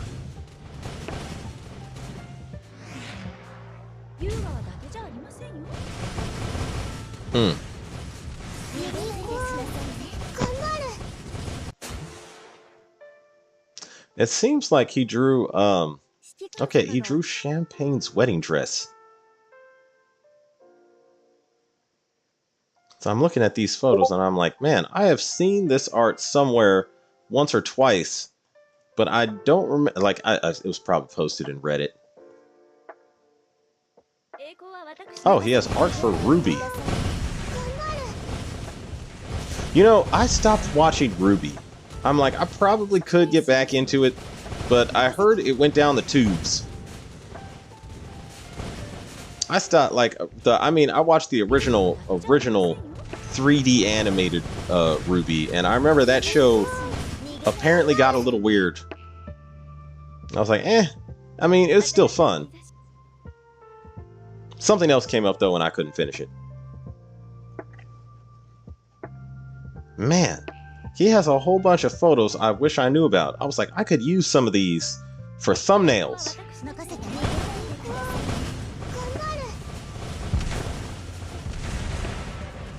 Damn.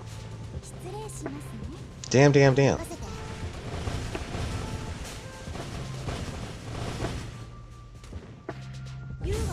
Okay, well, I'm done looking through that. That was impressive, though.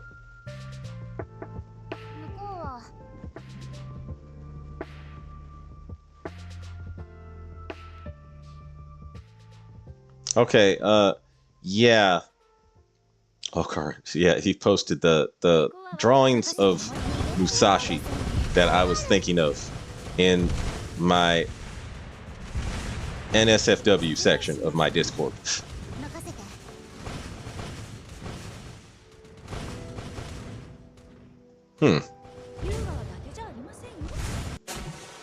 Yeah, I was looking at his original concepts for the Yamato sisters, and I'm like, Musashi we got now is definitely an improvement, as with the Shinano. I'm curious about how Yamato will look herself. Like, my curiosity abounds.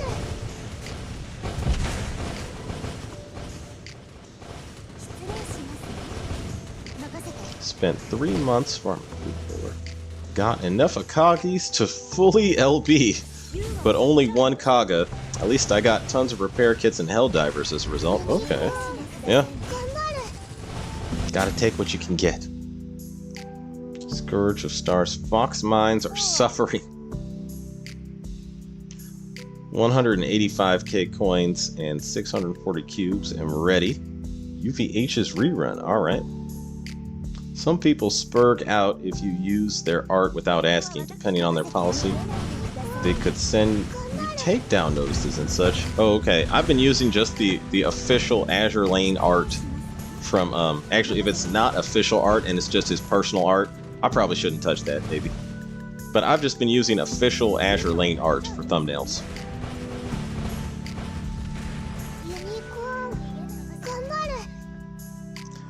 Dish started as a Ruby fan artist in like 2016. I did not know this.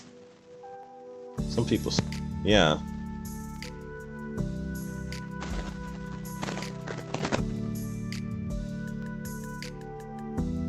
I did not know this. I don't really know much about Dishwasher. All I know is he drew some of my favorite ship foods. That's it. That is the depth of my knowledge of Dishwasher. So, thank you for all the wonderful ship waifus. It has been a wonderful thing.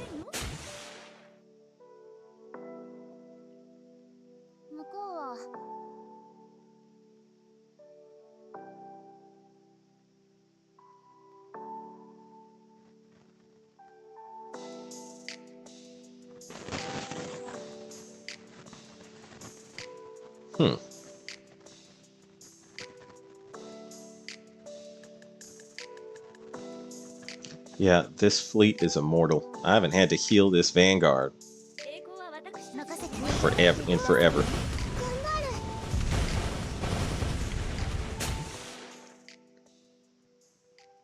Yeah, I did not know that about Dishwasher. Dang, I'm just thinking to myself, I'm like, okay, so that's how he started.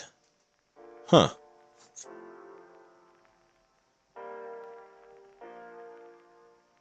Our Dishwasher's house is covered with boobas. Like that South Park ripoff of Heavy Metal. My goodness.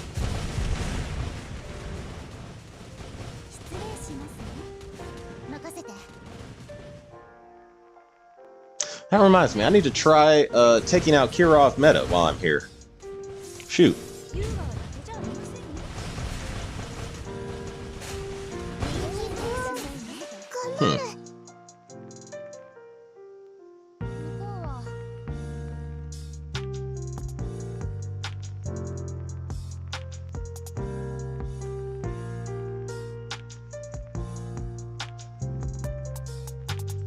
Okay, I'm gonna try and take a stab at Kirov meta when this thing grinds out. Anyway. Well, the Yamato class ships are mirroring the theme of the 3 Shinto gods: Amaterasu, Sun; Tsukiyomi, Moon; Susanoo, Storms. I did not know this. Shinano is moon themed and Musashi is lightning, so Yamato will probably be sun themed. Yeah, that would actually, if he's doing the same themes all over again, yeah, I could see that. I did not know Dishwasher was Vietnamese too. That's interesting. I thought he was Japanese. He has the same appreciation of booba as any anime artist around. He is. I'm like, yeah, I hope Dishwasher draws Johnston in particular. Please get Dishwasher to draw Johnston. Oh wait,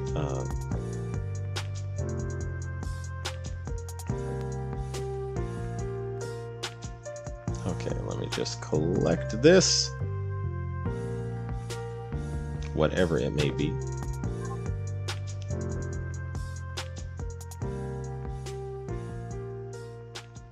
Okay, now let me take a stab at Kirov meta.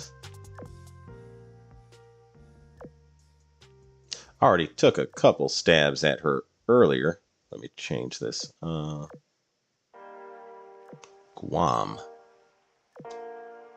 Laffy 2. New Jersey might be better in the middle, I think. Let me see what I got on him.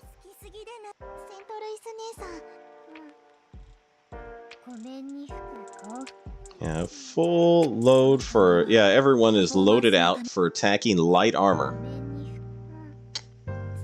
Except for Guam, but I think this gun, when it's upgraded to plus 13, might probably does better on light armor than the HE gun when it's not upgraded to plus 13.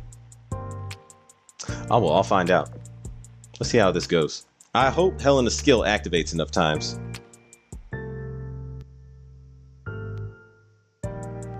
Constellation sucked my cubes dry. She just refused to come home. 560 cubes to get a single copy of her.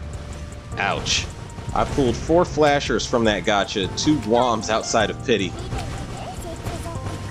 Dang. I also got 2 Guams, but I didn't do that many pulls. She's so easy to meta shift. Is Constellation decent? I have not really used her all that much. From what I can gather, she's pretty mediocre as far as battleships and battlecruisers go. And most American battleships, with the exception of New Jersey, in Azur Lane right now are actually very mediocre. Actually, well, West Virginia did get that retrofit that gave her a slow. So she's kind of a good supporting battleship, I guess.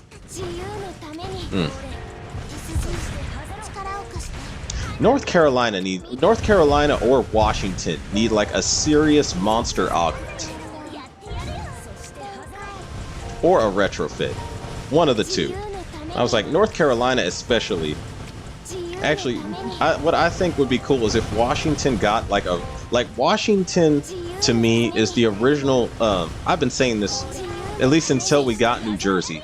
I was saying it's a shame that Washington did not get the faction buff. Because if any ship should have a faction buff, I was thinking At least on the Eagle Union side, I was thinking it should be Washington or North Carolina. Okay. Dang, Kearsarge killed it on the damage. Okay, but I did not beat the boss entirely. Okay, I cut the health down quite a bit.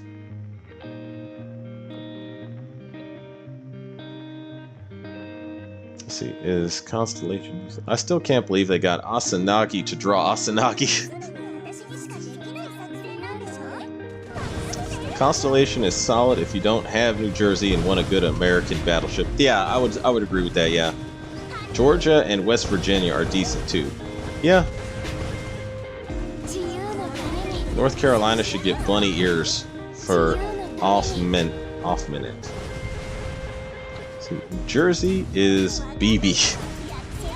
Is my BB. Okay.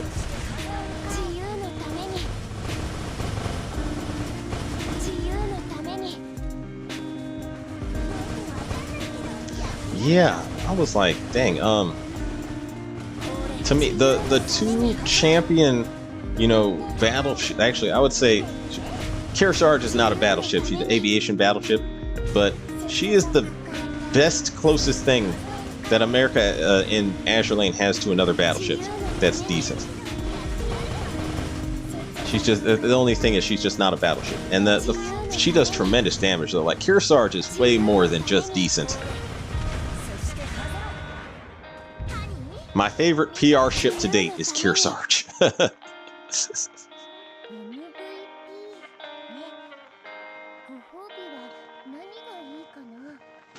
Okay.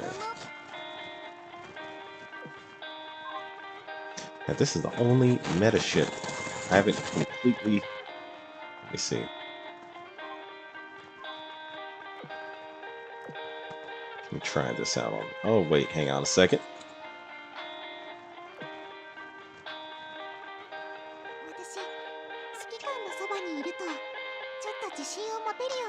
Yeah, okay.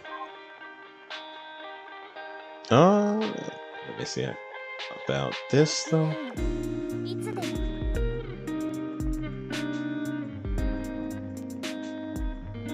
There we go. Yeah, I was like, I have one of these up here, and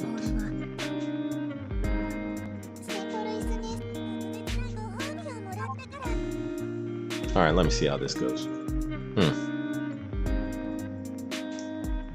South Dakota and Washington should both get an augment. I agree. I was like, if Washington got an augment, she should have something that makes her do, like, I don't know, 25% more damage to battleships. She is the only American battleship to actually go out and get into a gun-to-gun duel with another battleship and come out on top.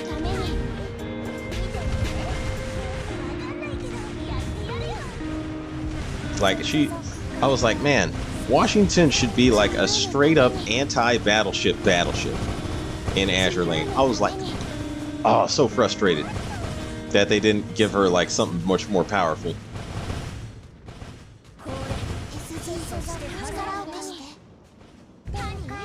And North Carolina, in my humble opinion, should have a skill that has some incredible synergy with Enterprise. Because, like, North Carolina is Enterprise's real best friend, if you know the history of World War II.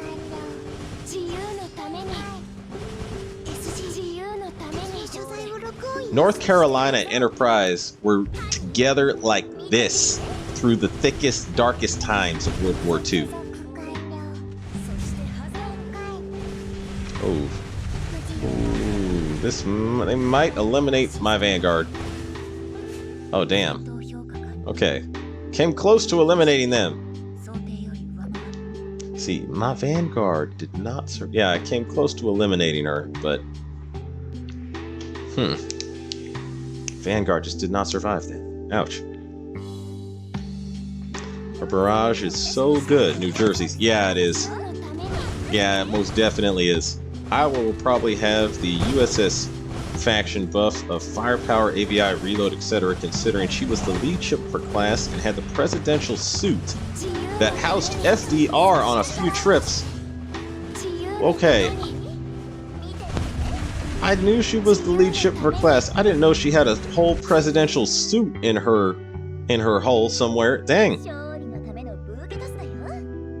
I did not know that. Wow. She had a whole presidential suit.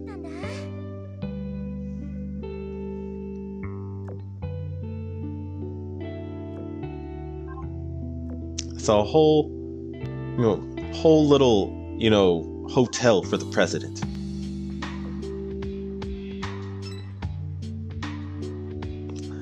Armed to the teeth with 16-inch guns. Because that's how we roll. Enterprise retrofit when? I know she's still OP as hell to this day, but I want her pioneering nighttime carrier activities to be reflected in a skill or something. You know what? I could see that being like, I could see her detection range, like some skill that modifies her detection range being added to her in either a retrofit or maybe a module, not a module, an augment. I don't think she needs an augment though. I think they're gonna retrofit her near like the end of Azure Lane or something. I don't know.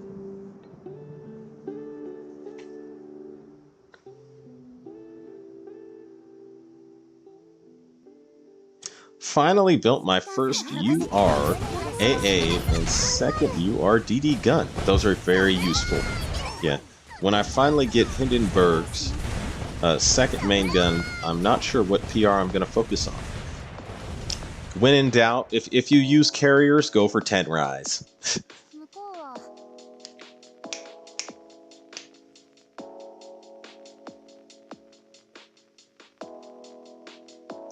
This reminds me, has there been any indication of a Vanguard rerun? Feels like of the old ships, missing her hits you the hardest.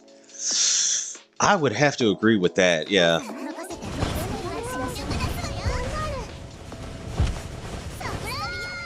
I don't know. I haven't heard any, I don't think I've heard any news, but I'm like, how far along did she arrive after UVH came? Because I'm thinking it was at least within months of UVH arriving, we got Vanguard.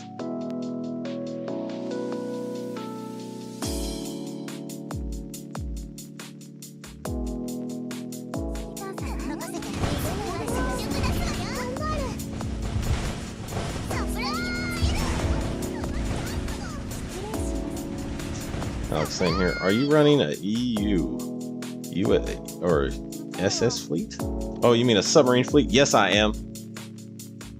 Which also reminds me, I really need to upgrade Flasher. I have been slacking on Flasher.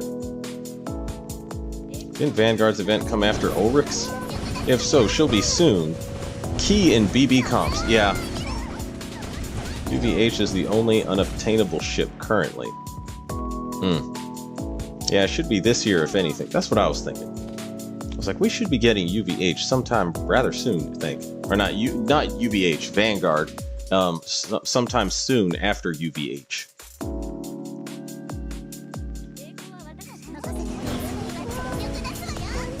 Or to completely break game balance CVN 65 as Enterprise 2. Oh man.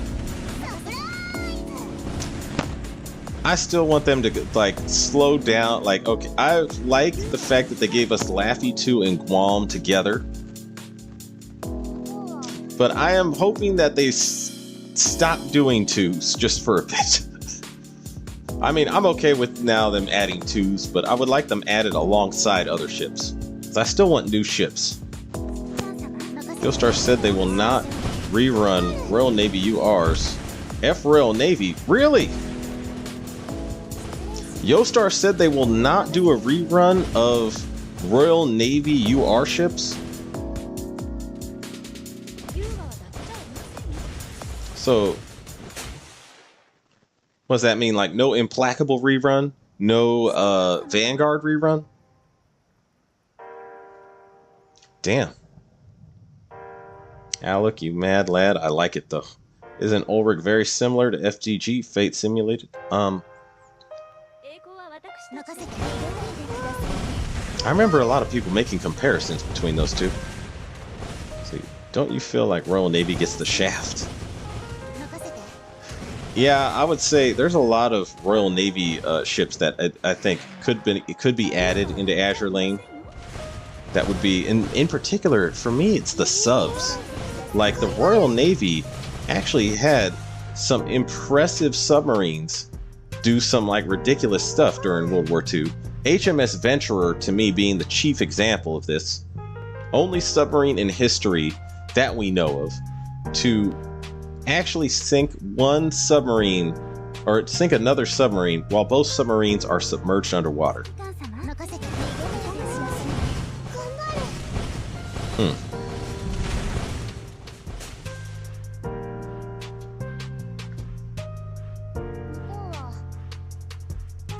I think Auric is better for bossing than FDG.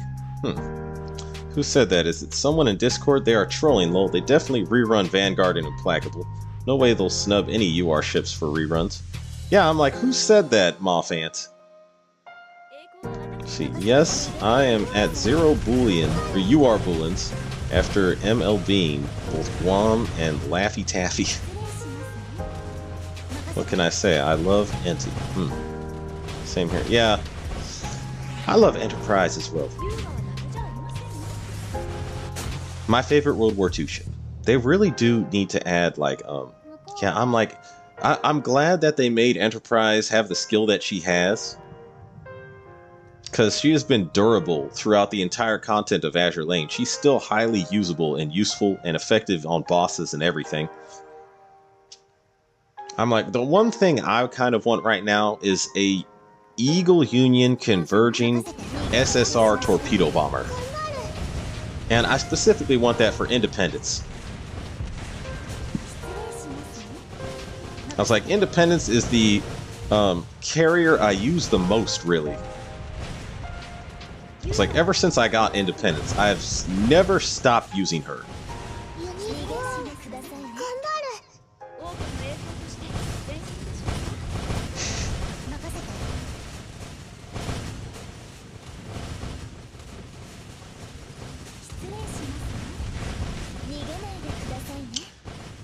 I was being dumb, just saying how Royal Navy goes the longest without events. Oh, okay. Yeah, they do. I remember last year, it seemed like, okay, I remember it seemed like forever until Royal Navy got an event, and all the Royal Navy fans were, like, constantly in Discord, you know, saying, like, man, it'll be forever until they give us something. And I was, like, looking at the timetable around the last Royal Navy event, I was like, yeah. Royal Navy events, very few and far between, it feels like.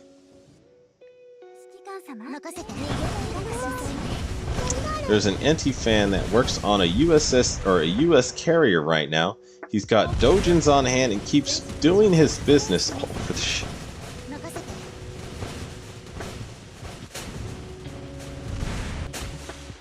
See, I bet he's hoping to be transferred to CVN 80 when she's finished.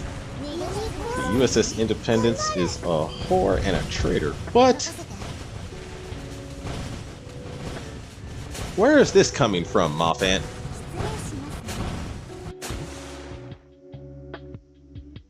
See, when Enterprise gets a retrofit, they need to make it so her lucky E-skill procs 100% of the time, but does half the damage instead of double. She'll be OP as hell.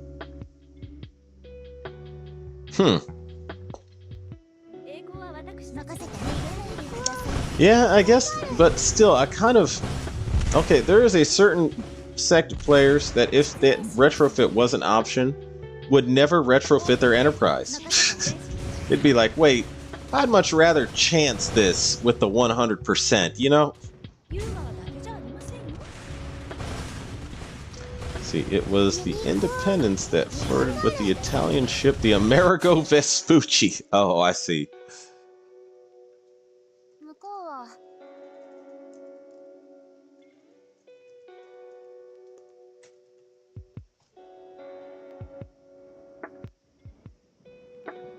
Let me see this.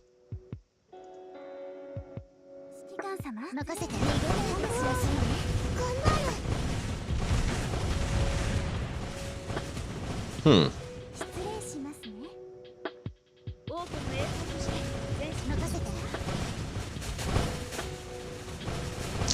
Okay, I see what you're saying here. So, Amerigo Vespucci, an Italian training ship, while sailing the Mediterranean Sea in 1962, the American aircraft carrier USS Independence flashed the Amerigo Vespucci with the light signal asking, "Who are you?" The full-rigged ship answered, "Training ship Amerigo Vespucci, Italian Navy." The Independence replied, "You are the most beautiful ship in the world."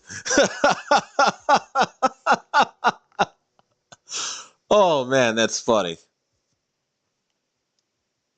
That's funny. In 2022, the Amerigo Vespucci sailed by the American aircraft carrier USS George H.W. Bush, which saluted the ship and commented, "You are still, after 60 years, the most beautiful ship in the world." Oh my goodness, this is a U.S. Navy tradition I did not know about. Wow. You know, God help Azur Lane if they add Amerigo Vespucci in there on like April Fool's Day or something. And they get dishwasher to draw her. Oh, that's funny. That's very funny. Okay. I totally forgot what I was doing right now. Oh yeah. Hidden zones. So I unlock more of those.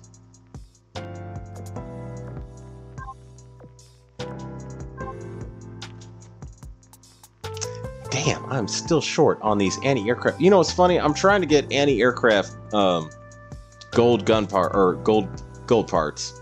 And now those are the ones that absolutely will not drop no matter what, but I'm getting everything else.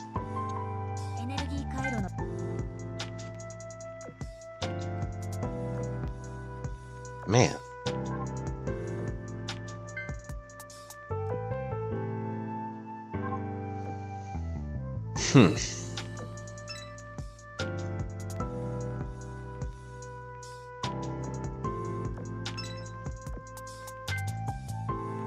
Yeah, I did not know that. There's too many U.S. Navy ships having a love affair with this Amerigo Vespucci ship. Those damn Italian women, man. Sometimes they let that. Sometimes they'll get you. Gotta be on the lookout. At all times, at all costs. Just remember, Italian women can be dangerous. Extremely dangerous.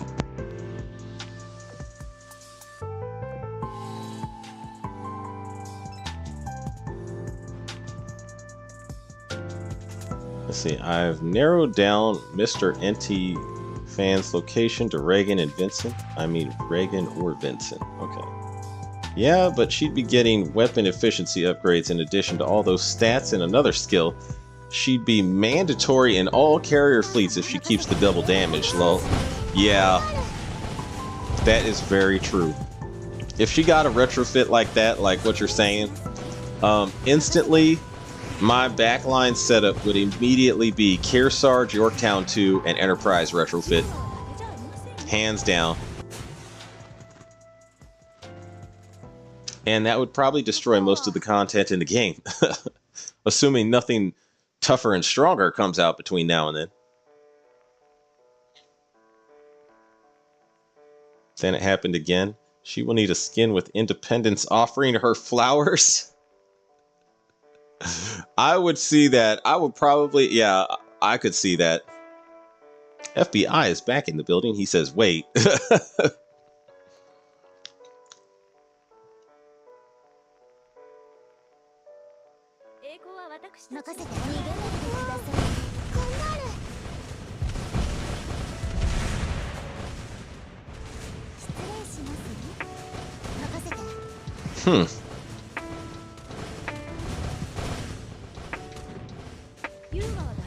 I'm looking at this ship here and I'm like, Yeah, it's a very nice looking ship. It's a very nice looking ship. The Amerigo Vespucci.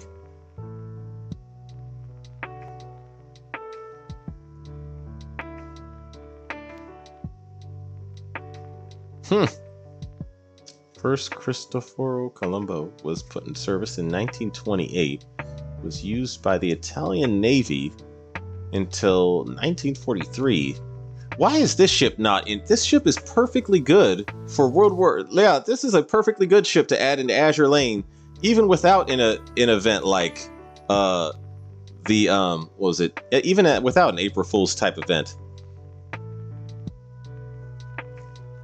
Wow, after World War II, the ship was handed over to the USSR as part of war reparations, shortly afterwards decommissioned. The second ship was the Amerigo Vespucci, built in 1930. This ship should be in Azure Lane, man. And it could probably, here's the thing is, it's an Age of Sail ship. Like, it uses sails and it's made of wood and rigging and all that. So it would probably be using the pirate ship gear. Man.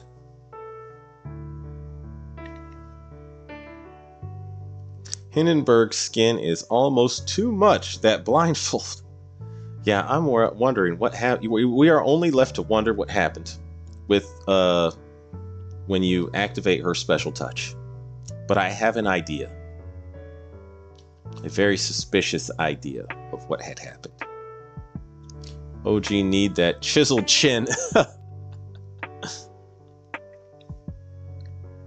See, FBI, don't worry about it. It's not what you think. Spectre and 7, as she should be. Yeah. Yeah, I'm like, this ship should definitely be in Azure Lane, and we need to get Dishwasher to draw her too.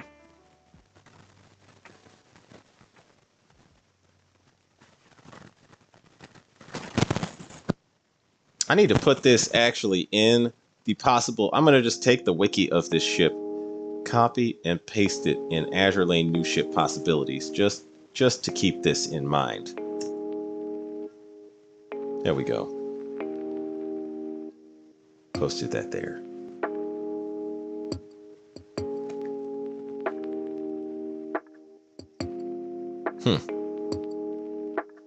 Fascinating. I learned something new today.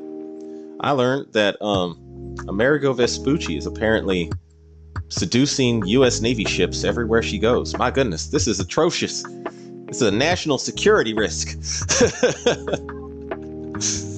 Somebody needs to, restrain our ship girls from making contact with this ship, because, one of them might just take that ship and sail off into the sunset and never be seen again. My goodness. Elope.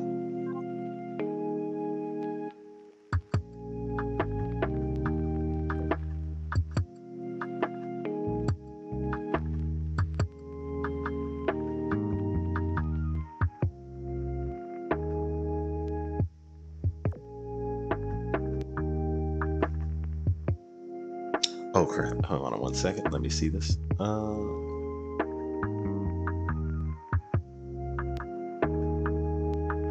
got a message from something. Okay.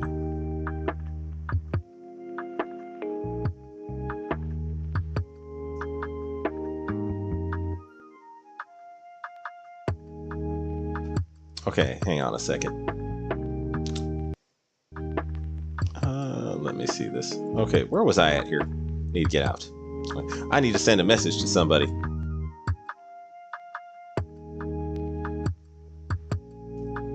Anyway, where was I at here?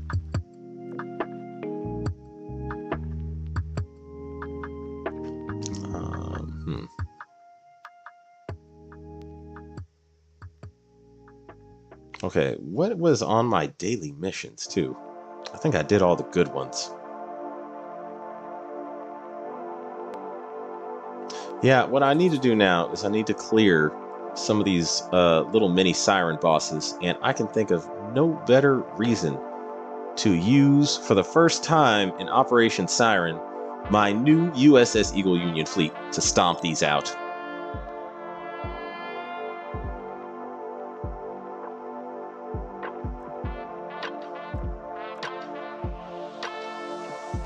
Actually, this is a different setup in that I use now.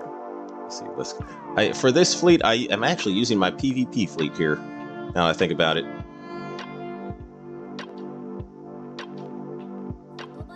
Yeah. And they're mostly configured all right, I guess. Okay. Okay, this is not the best balanced faction fleet one I chose. This is the one this is my same fleet I use for PvP. But they should still do all right, I guess. All right, let's see how they do.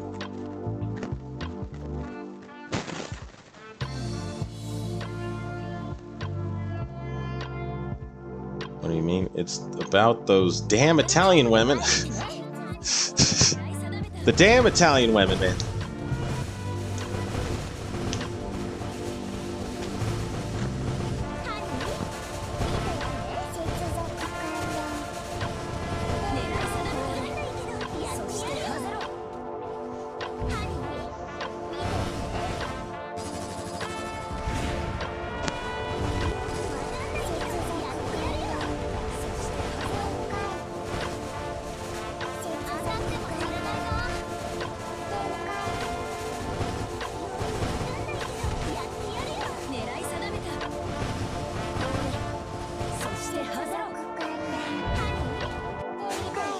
Yeah, that was fast. Wow.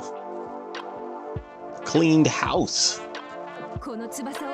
And Independence is still killing it. Man.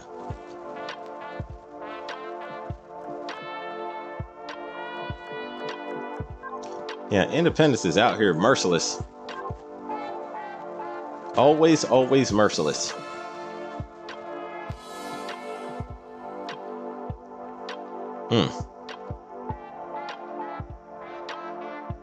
Well, blessed, you mean blessed Italian women. Yes, they are very blessed. Incredibly, incredibly blessed. Okay, let me see this.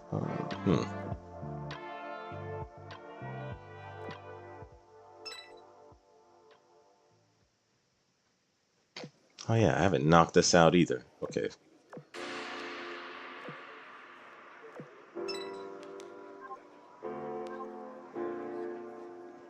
Yeah, I'm gonna have to take on that too while I'm here. Okay. I'm going to knock out this Siren boss though.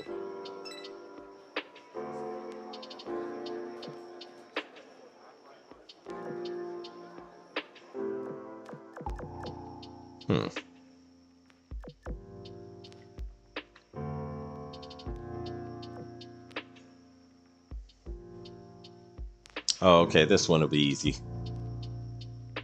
Yeah, the corrosive level 6 Siren bosses are only hard if they have that self-healing skill.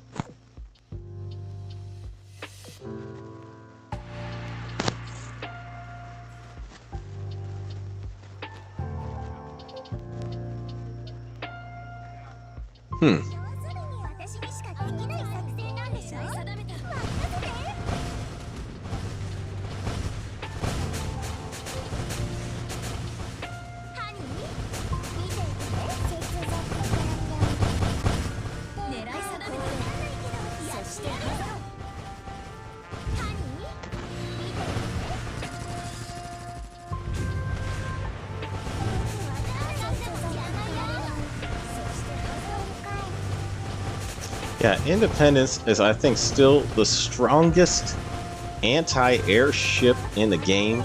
If you just give her the Pancake Fighter, she'll make all enemy planes. Well, maybe not all of them if you count World 15, but she basically sends so much damage to enemy planes using her fighters.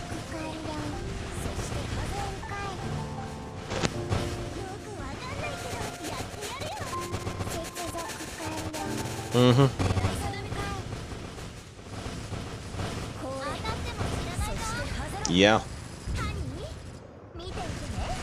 Also, where's Marauder? Well, we know if he's not here, he probably got taken by the thick alien women. That's his plight in life. He just gets taken by the thick alien women. It's a fact.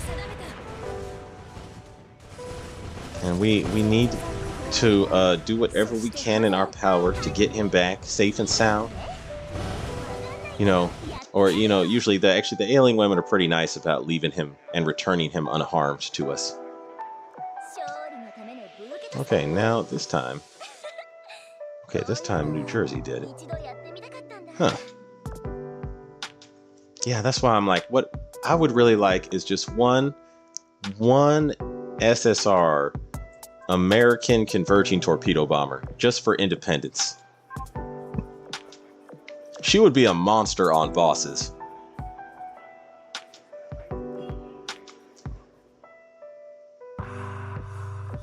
Oh, whoops, I didn't mean to click the home button.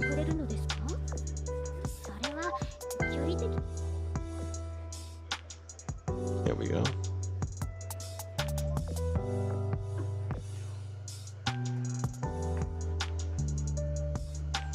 Some put all points in jiggle. Which Italian women we talking? Also, where's Mara? Oh, good night. Rune Chan is the cutest, etc., etc. It's all good. I actually think I might have to end the stream soon. Let me see. Yeah, these things, I'm getting a couple. They just keep coming very, very slowly. Which is also what she said. Okay, I need to get that thing. Where is that? All the way up here? Okay. And I need to knock these out. Okay, I could save that for next time, I guess. Dang. How's the food doing?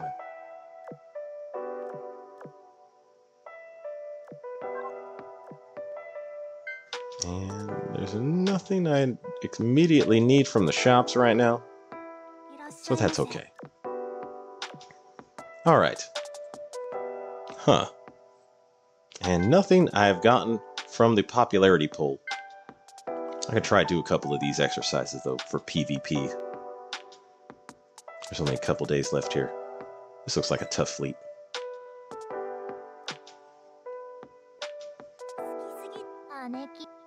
Mm-hmm.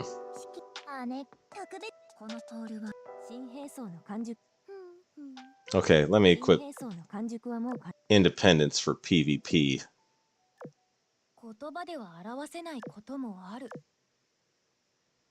Actually, wait. Normally I put a wyvern right there, but let's see how she does with this setup.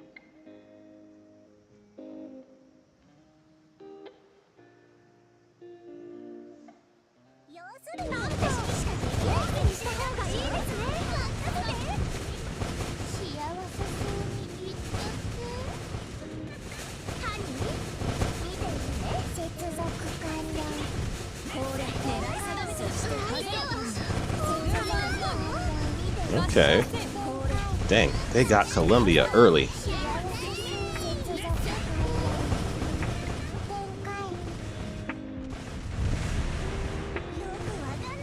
Yeah, they ain't gonna get these two, though. And they got Columbia early, despite Columbia being a whole Cleveland in the middle. Don't NOG. Look, I'm gonna do some of these exercises, and then I think I'm gonna end it. But, yeah. Who's the toughest cookie out of these ones? I guess this one? Let's see.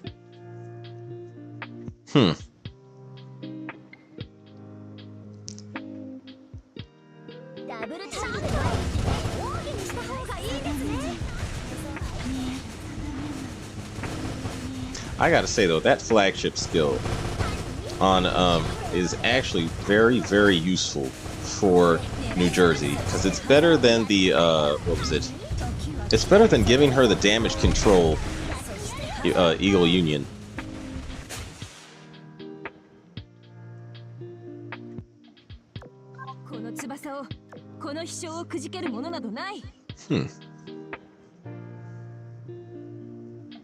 Yeah, so you can just have New Jersey. This guy is a level above me, and he's using some heavy hitters. He's quite a few levels above me, actually. Don't you dare. Hey, it's gonna have to happen sooner or later.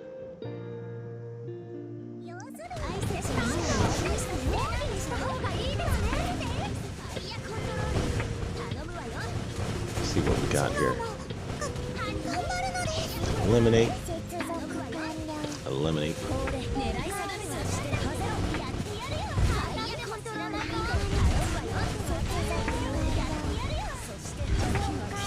Okay, that anchorage. Yeah.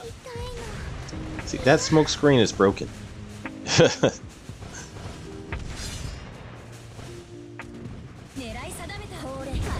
Okay. That smoke screen is broken. But still not enough for my Vanguard. Or actually not enough for Laffy 2 technically. Laffy 2 is the only thing more broken than Anchorage's smoke screen.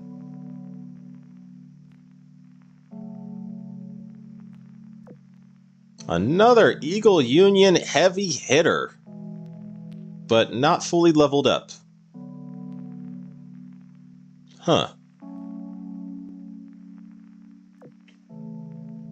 It's not very sporting if they're not fully leveled up.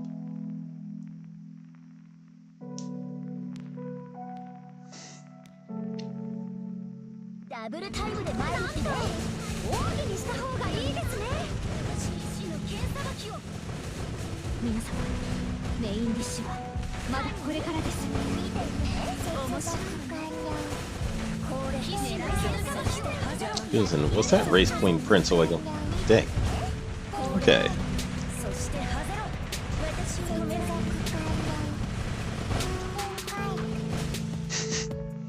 My Vanguard just pulls up in front of Implacable, stops in the perfect spot, and then unloads. Excellent technique. Of course, I know it's totally random. Let me see here. Is there any stronger opponents? Nah. Oh, okay. No, okay. I guess this is the best one. I am looking for the strongest fight. Let's see, I'll take Biloxi if you will. You know what, FBI, you do that, I'll try Musashi. I'm taking Musashi from y'all.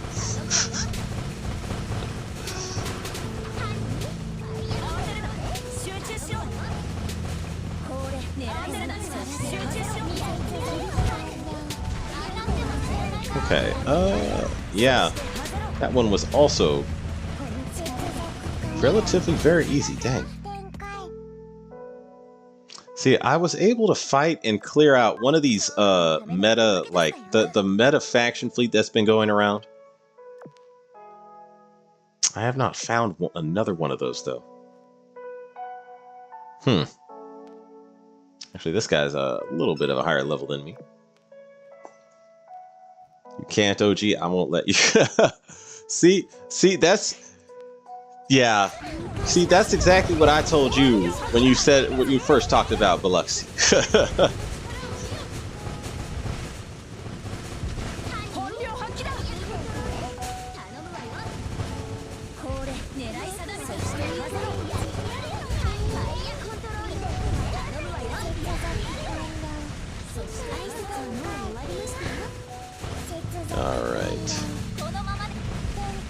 Yeah, this Laffy 2 is the last to drop every time.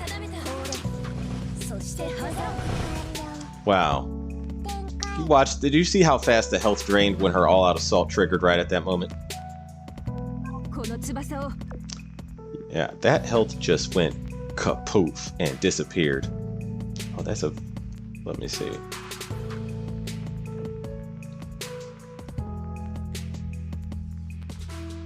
That it looks like a very potentially strong fleet right here.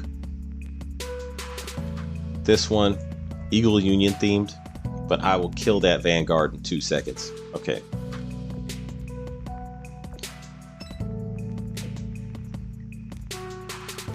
Sharing is in fact not caring. Alec, you are on to something. Yeah. Well, farewell, OG in chat. Until next time. Also, Skyrim. Is that a vote for a Skyrim stream next time? I may stream Skyrim next. I like streaming Skyrim. And the lewd adventures of the Dragonborn must be told.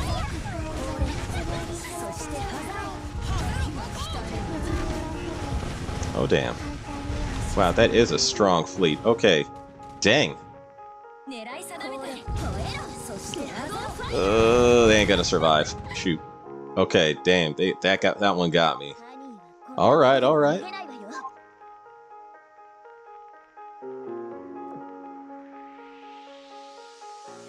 Yeah, I noticed if Musashi... Oh, I don't have Anchor...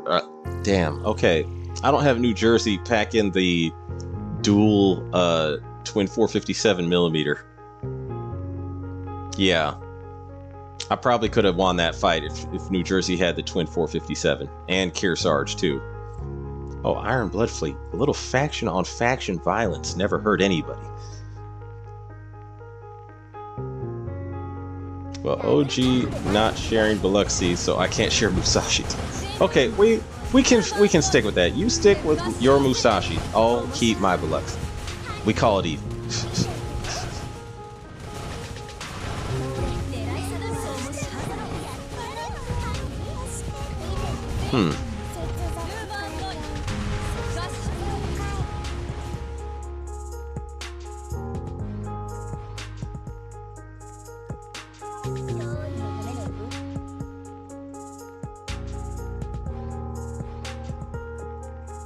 This is also one at a very significant level. And faction. I love pitting faction fleets against other faction fleets. It is quite fun.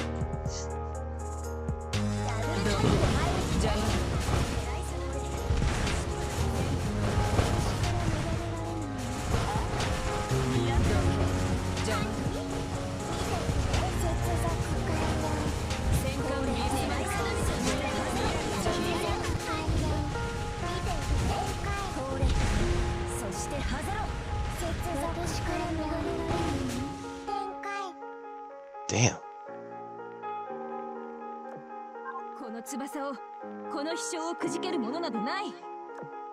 Yeah, Independence is still just outright killing. Whoa, 18,000 for both of these fleets. Okay. Wait a second. That one looks pretty formidable. Okay. I'm gonna go for this one. I'm gonna make one change though. Let's give you, wait, this gun.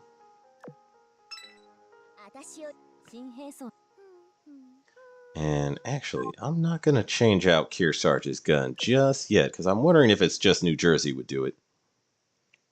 Skyrim, make sure you remember that the smashing scene, consider it art, and show us, OG, you did us dirty by keeping all those art to yourself not so long ago. Yes, the art of Skyrim is just so fascinating and interesting, and it depicts the human condition in all its... Yes, those are art exhibits. My Skyrim streams are art exhibits for the record. Okay, so it has to be both guns. Because this is... And Laffy is just surviving out here. There we go. Okay. Both guns would make a difference.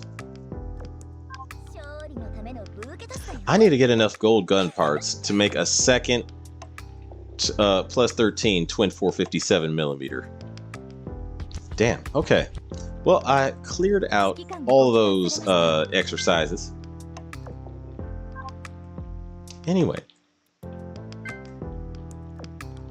It has been a pleasure conducting this stream with you guys. I do have to go. So I would like to wish all you Shiki-Cons a farewell in following seas. And as always, if you like my content, please like and subscribe. Take it easy. Or if you're a hater, by the way, you can subscribe.